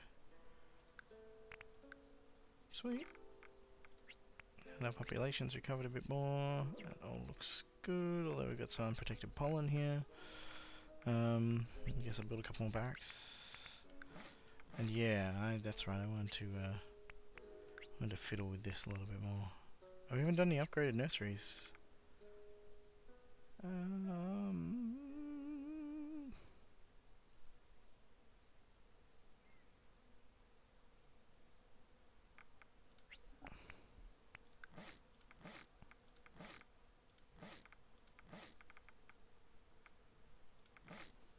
There we go. We have a few upgraded nurseries now. It's going to interrupt our research, but yeah. So upgraded nurseries have a chance to provide twins. So they should push the population up a bit higher.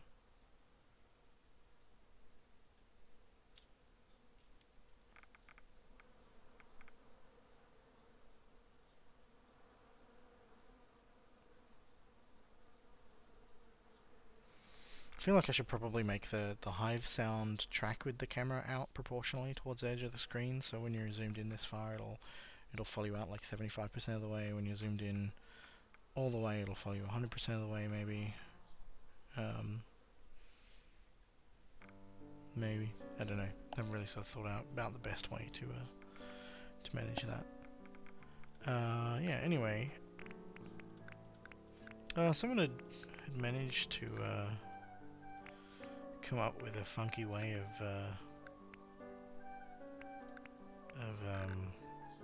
getting a lot more than 100%, which is moderately frustrating. But you know, what do you do? Well, actually, you know, that seems better. All right. So we got 4 cool barracks going on. And we are going to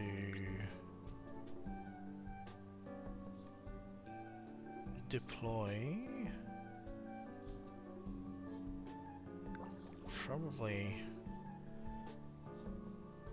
probably want to have like, let's have 18 out there.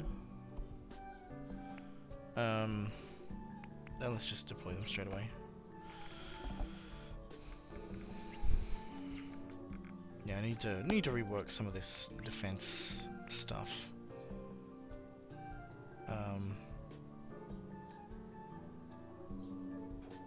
Yeah. That was wrong. That should have... well, okay. So what I think that did was there was already like 4 bees out there or 5 bees out there or something, and I hit deploy all and it threw another 18 out there, so we'll need to work that out. No, they pretty much just go down and stay where they are.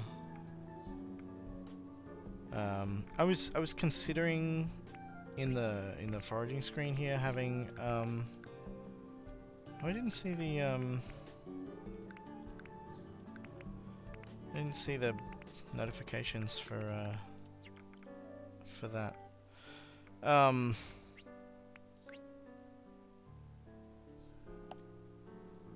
Yeah, I was considering in the foraging screen having you know, seeing bees come out of the hive, or like little dots representing bees going out and coming back and stuff.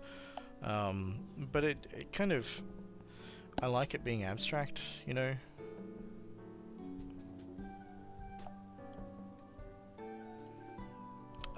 Which screenshot was that?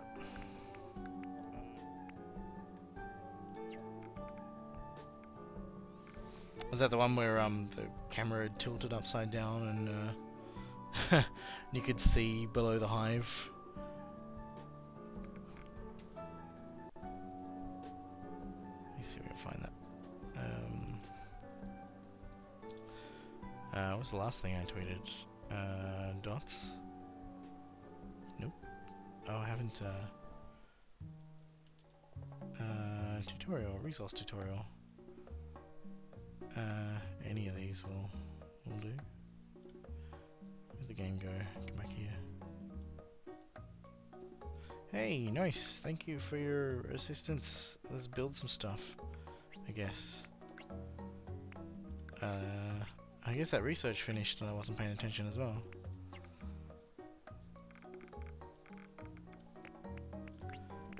I get faster research as well, so... I should probably...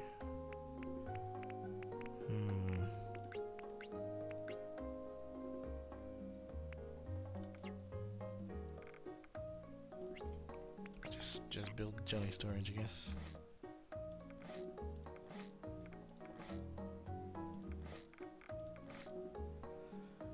And I'll have +1 efficiency, so that should all build real quick fast. Nice. Oh, right. Yeah, the witch's hat thing. Goodness, when was that?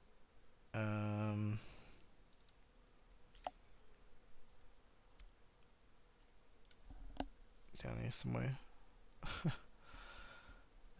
Witch's hats.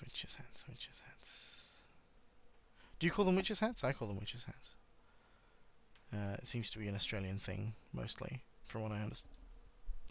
Oh yeah, it's back when I made all my queens turn into, like, cheesels or whatever.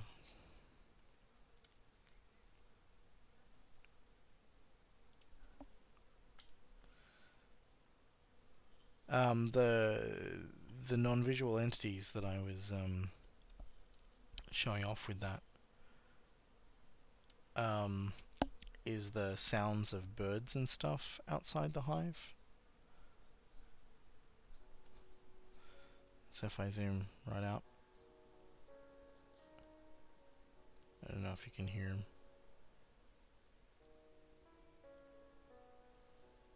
You watch, it'll turn out that they've like imported them not looping or something and they're not picking up properly. Oh, maybe I turned them off. Did I turn them off?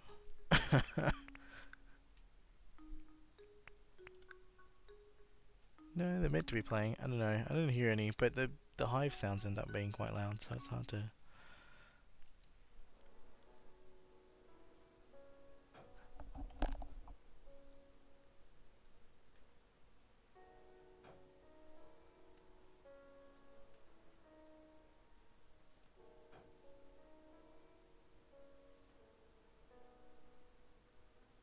feel like I can hear a cricket here, but it's getting lost.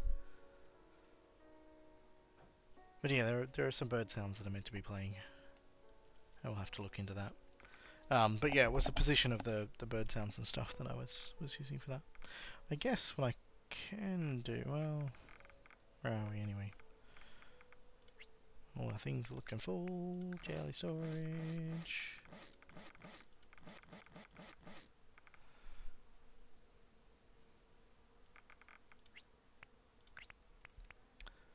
Do we want to buy any upgrade stuff?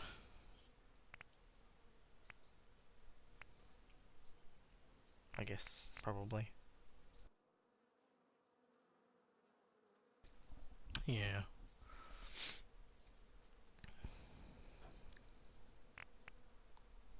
Guess I can research that. Really have any need of it though.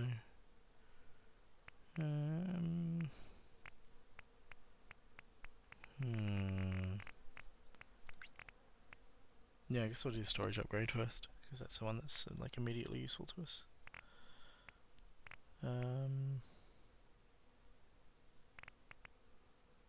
Bam, there it is. How's our defense stuff going? Yep, still got a whole bunch of dudes out there. A whole bunch of dudes patrolling inside. And all our jelly storage is within the protected radius, which is quite nice.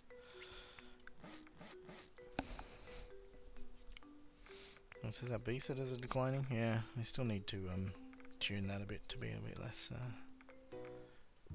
less spammy, you know. Hooray! Everyone's turned into workers. That's that's good. Where are we? Storage, jelly storage. Yeah, I'm thinking of changing all the B sounds to be 2D sounds that are positioned in 3D space, like the bird sounds and stuff are. Because I got like, I don't know, I like halved the amount of like processor usage that the audio server uses by doing that, and that seems like not a bad trade-off.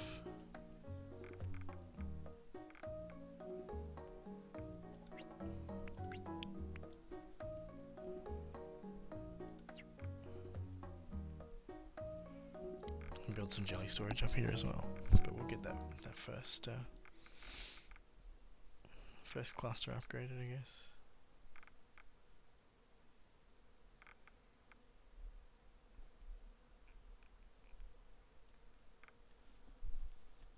What are those workers doing? Dying. Okay. Now they're making stuff. Cool.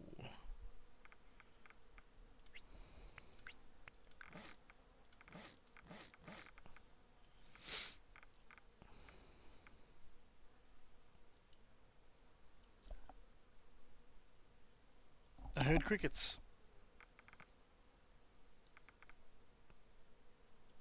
Very briefly. I'm sure I heard crickets.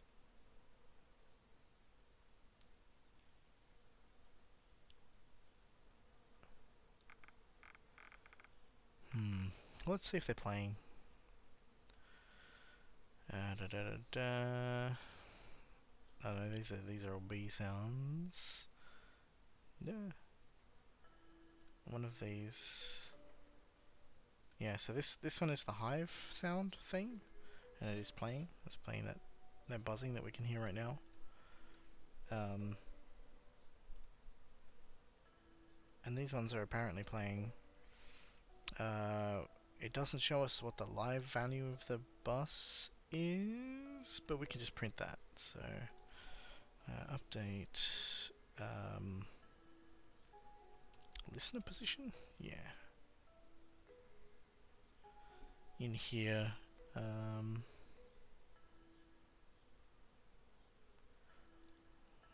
just print that.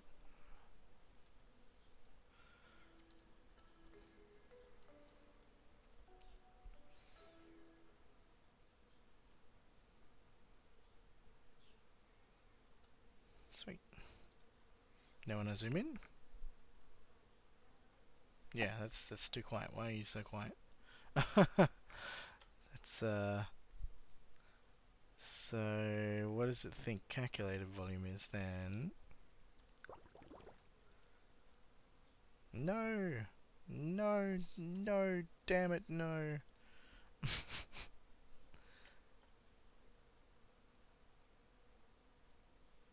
Calculated volume. Alright, so now 0.7, 0.8. Alright, so 0.8 times this is 0.3.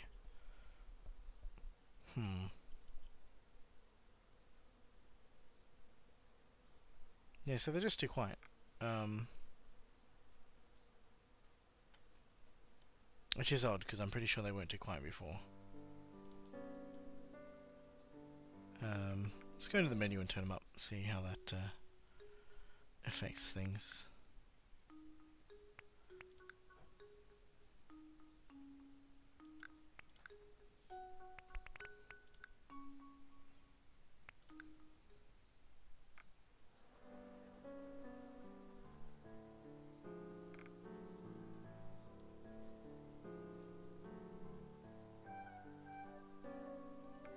Sorry, music.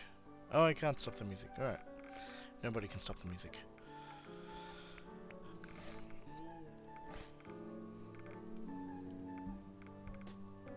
Let's focus on building in the meantime then.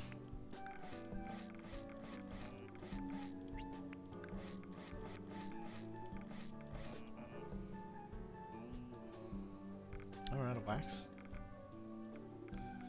Guess we should upgrade our wax assemblers. We have 50 wax for that.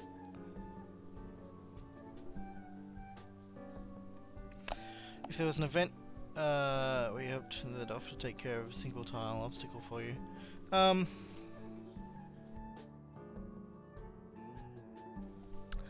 Yeah, I don't know. Hang on, I probably don't need to play over there. Yeah, you won't enjoy it as much if I play the game over there. Yeah, look, I kind of like the idea of allowing obstacles to be removed. I'm not averse to the idea, but I think that the role that they fill in terms of preventing you from doing whatever you want is important. If that makes sense. Because the moment that you do just whatever, it becomes boring, or at least less interesting. I do want to add a like a drawing mode where you can just make whatever you want to make. But I think so far as the game aspect goes, that making do with the situation you've been given is probably where I want to be. If that makes sense. I'm gonna let these guys do their thing. I need to pull some washing out of the laundry. I'll be back in a moment.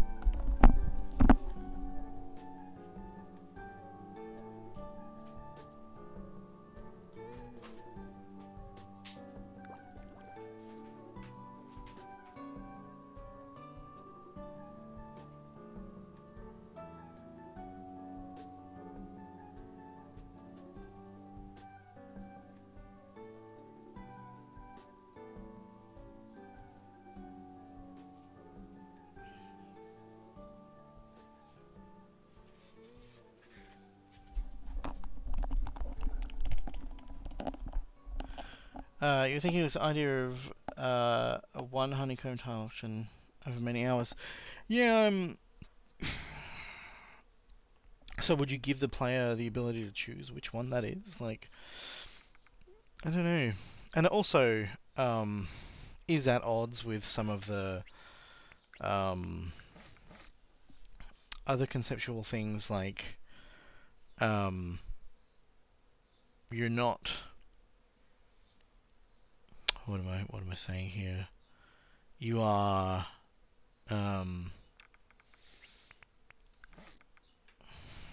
fitting in, like you're fitting into the world. Hooray! You're fitting into the world rather than modifying the world to meet your needs, if that makes sense.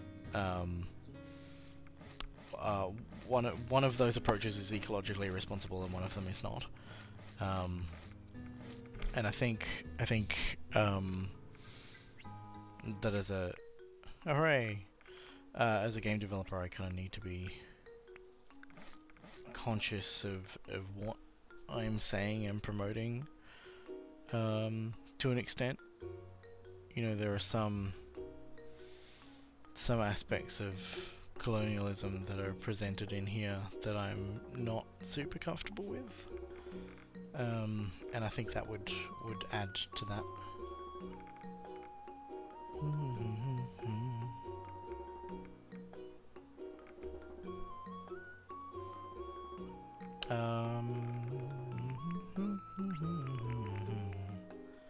What do we need here? Just more jelly. Should be making more jelly in a sec. Here they come. No?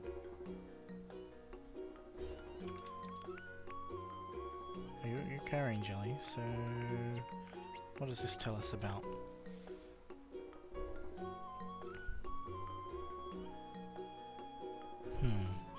Oh, we researched an upgrade for this and never upgraded it.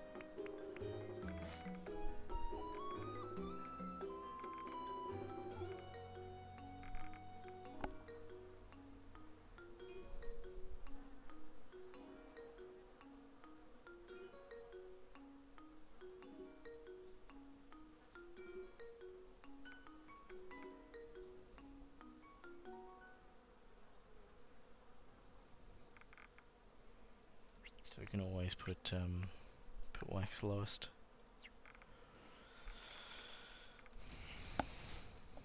Which should send everybody over to the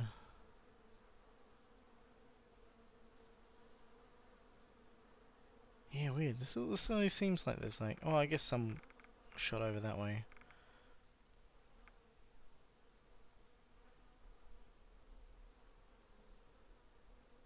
Yeah. We still can't hear any of those crickets or birds. There should be a lot of them.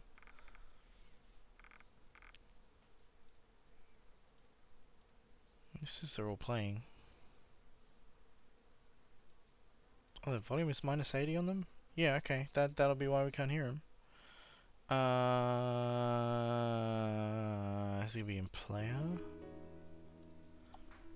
Board sounds. Set up board sound, acquire board sound is what we want. Minus 3. Minus 3. Yeah, so that's not happening. By the looks of things.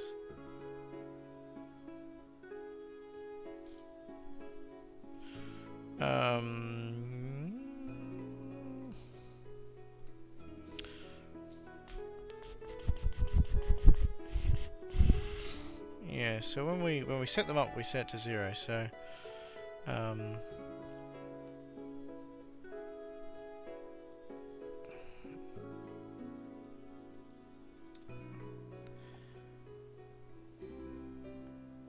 yeah, so when we release, we do this.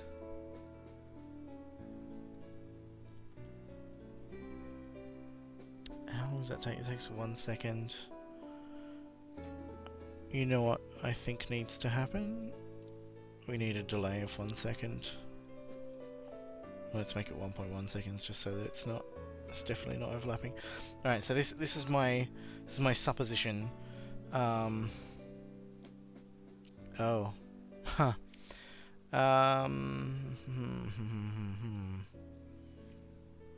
Yeah, so what's happening is I think there are a couple of things. These fades were overlapping. Something's happening. Yeah, whatever, I don't care.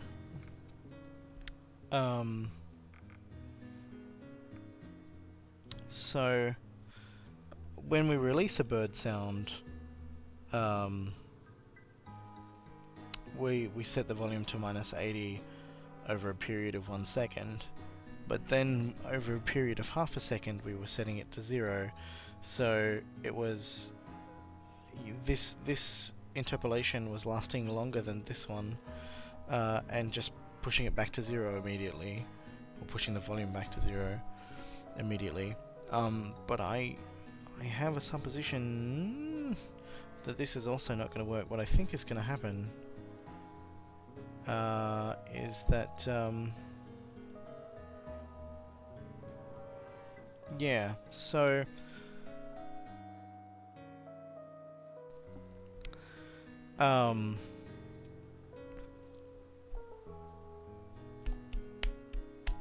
what I need to do is, okay, let's go have a look at the docs for tween.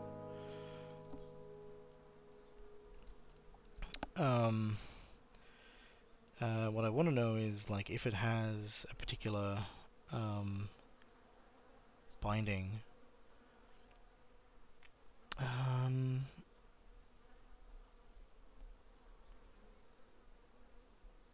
I hate this. This returns a boolean, and I'm pretty sure that it returns false if it was an unsuccessful. But the documentation doesn't say that. It doesn't consider tweens that are ended. Yeah, it's unclear as well. Alright, well, yeah, so what I think it makes sense for us to do is to just, before setting up any of these, is to remove all of these. So any existing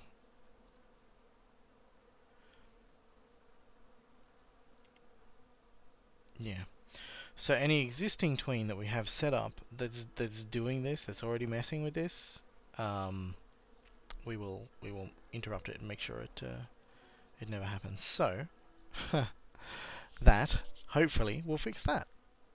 In the meantime, we can turn one of these up. Hey, there it is. There's our crickets.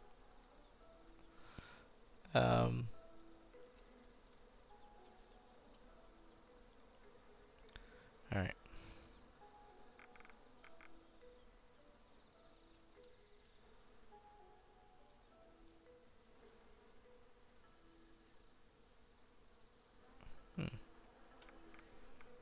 Oh, and we want to set that back to not be remote, which allows the game to run a bit better.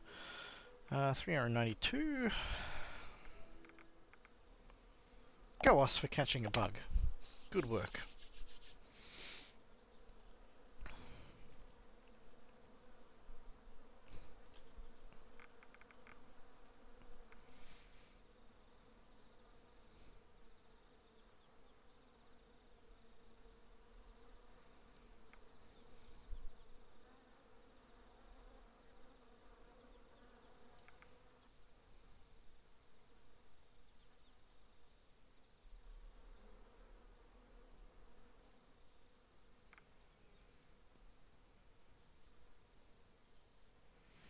Making honey, making jelly.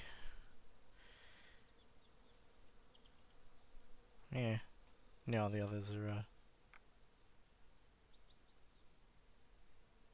there you go. Got our cool bird friends. How nice. They're a bit louder than they normally are. But, oh good. Oh good. Yeah, still mixed feelings about the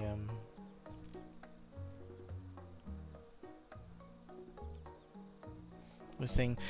From an implementation perspective, Kisak, I guess the tricky thing is right now that none of these obstacles have like hitboxes or anything. None of them have any kind of processing attached to them, so I don't think I'd be able to let you pick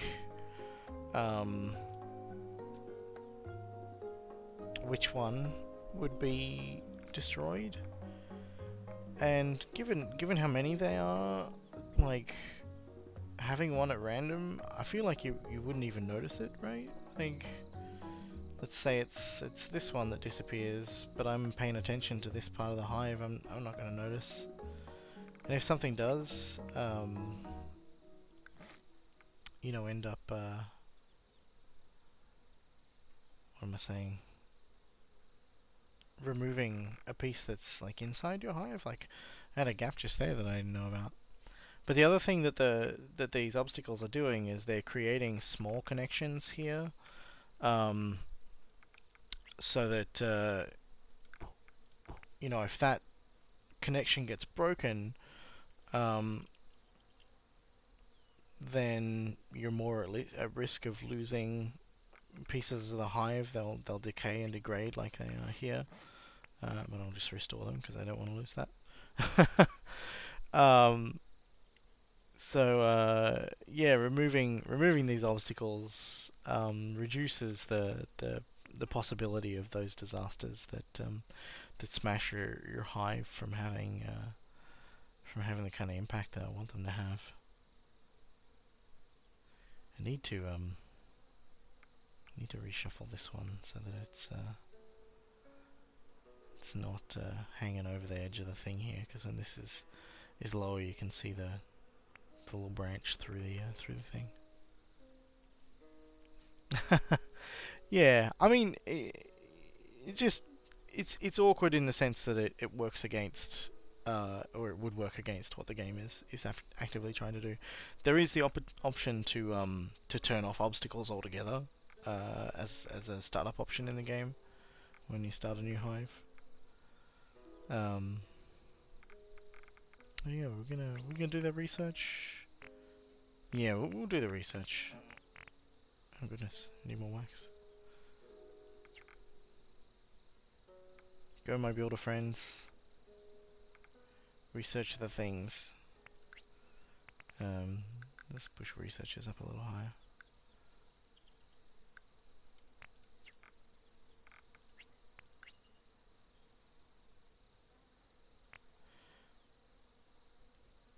Two, 4, 6, 8, 9, 10. Yeah, okay, it's close enough to 100. Yeah, I had someone, they had like, it was like 40, 40, 40. And 20 or something like that. Or 0, and I don't know. But yeah, it was well over 100. And I haven't been able to quite reproduce that situation just yet. We can select that, but we'll let that one finish first. I'm gonna turn those sounds back down. Settings, audio.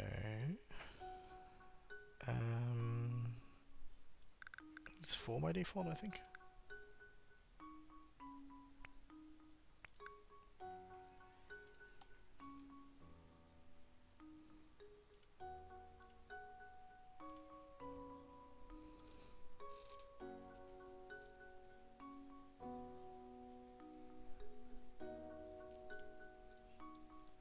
Sorry, someone has said something nice about the music in the game, and I'm just gonna send a screenshot of that through to Peter. So I like making sure that when compliments are given, that they find their way to whoever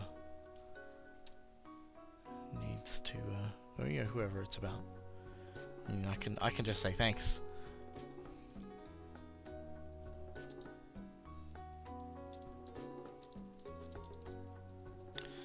I think this person says, I downloaded it today and I've been playing it on breaks between work, really enjoying learning the management systems And I love the alternating recurring use of music. So I think they're talking about the sort of interstitial music tracks that we have going on.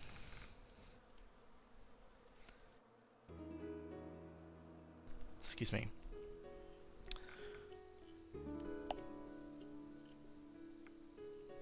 It's Mim! Hooray! Yeah, I think birds are still kind of loud, maybe? I don't know. Okay, yeah, so those sounds aren't getting updated.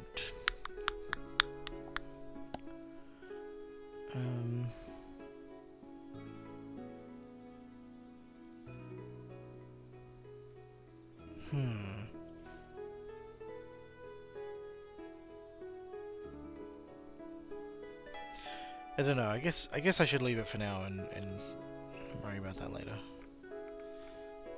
Because I'd like to ship this update. Yeah, so we haven't had any.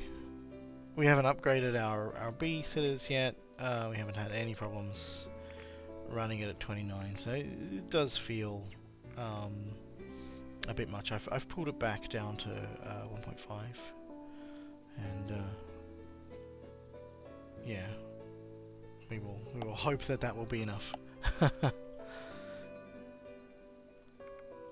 It's always an interesting thing. The game, compared to other base builders, I feel like there are things that this game does that I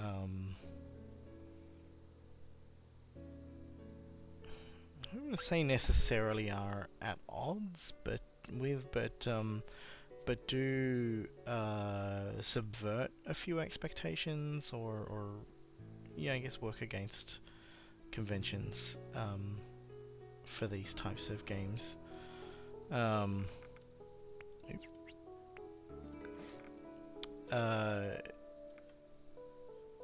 know, that whole not manipulating the environment is not very base buildery. In most base builders, you're carving out space or bulldozing obstacles or removing things, and that's kind of not really the direction that I'm keen for this one to go in. The way that population management and population churn works is different as well in terms of what it asks you as a player to take responsibility for.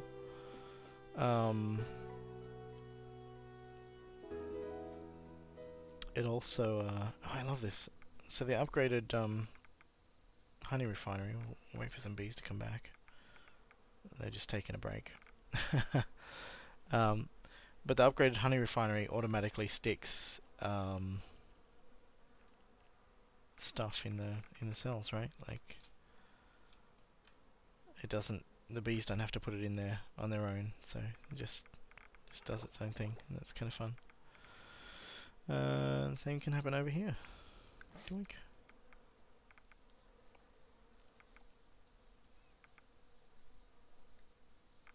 Anyway, we don't need to print this anymore.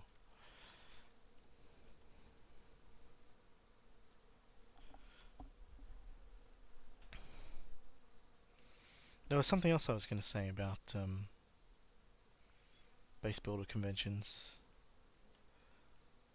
and I don't remember what it was at all.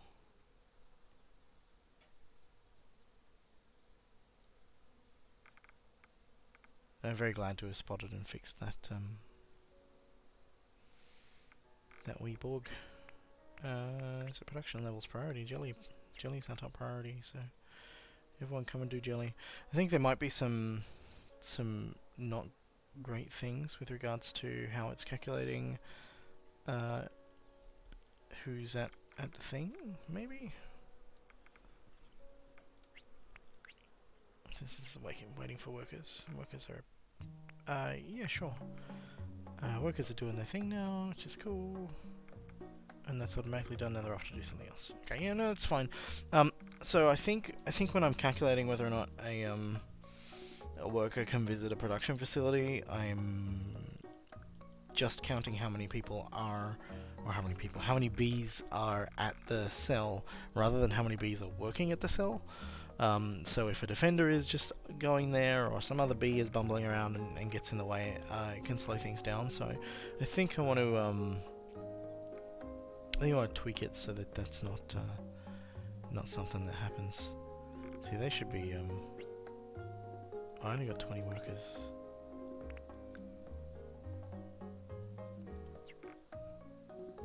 Yeah, we got a whole bunch of workers over here. They just generally not respecting priority. What are you doing, guys? Are you working, or are you just moving around? It says you're working. It says you're working. You're just bumbling. You're heading to refinery, but you're already there. Are you stuck? I know, you're working now. Alright, cool. But nobody likes the jelly refinery. Yeah, some kind of bug at work here. They're doing it, but they're not giving it the priority that they're meant to. Maybe. 528. Oh, I hope I found this bug, because there's like a bug that I Okay, no, there's someone, they're producing now. 534. I don't know. Someone had found a bug where, or felt that they'd found a bug where resources were not being produced at all.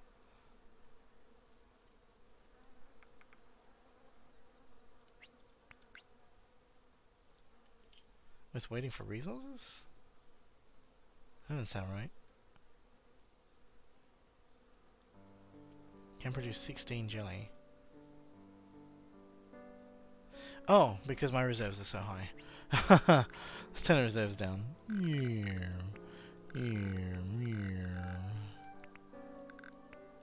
That's what was going on. Oh, I'm glad it said waiting for resources then. I could put a different piece of text in if it's waiting for resources below reserves. Alright, well that's our 600. We can make a new queen now. This hive is good. We like this hive. Yeah, I'm feeling good about this, having done a bit of a test.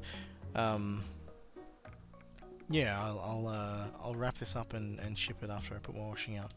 But I think that's it for today's stream. We fixed a few bugs, and we talked about a bunch of development stuff. I hope that has been fun and interesting and enlightening. And I will disappear. I'm gonna do like a proper. The game is out now, and here's some reflections on all of development. And I'd bring Mim in for that, and I would probably try and get Peter to come on, and we'd just have a big chat about music. But I'm not sure when that's gonna be. I got a few other things I need to give my attention to in the meantime that I have been sadly neglecting. But yeah, we'll see how that pans out. So thanks for watching, and if you're excited to play the game, you can grab it now. Oh, I notice over here that that my URL is cut off at the bottom, and I'm moving the wrong thing. Let's put you back where you're meant to be. No, come on, just pick the right thing. Why is this so hard? Hey, there we go. So you can grab it from itch.io. There's a download link on hivetime.2leftbees.com. And if you're excited about supporting development and supporting me making these kinds of things, doing these kinds of streams and stuff, then you're welcome to support me on Patreon if that's exciting. If not, that's totally fine. But yeah, check out the game, have some fun, and I will be back at some point. 1.0-3 will be out in probably an hour or so. So look forward to that. Alright, have fun, people. Goodbye.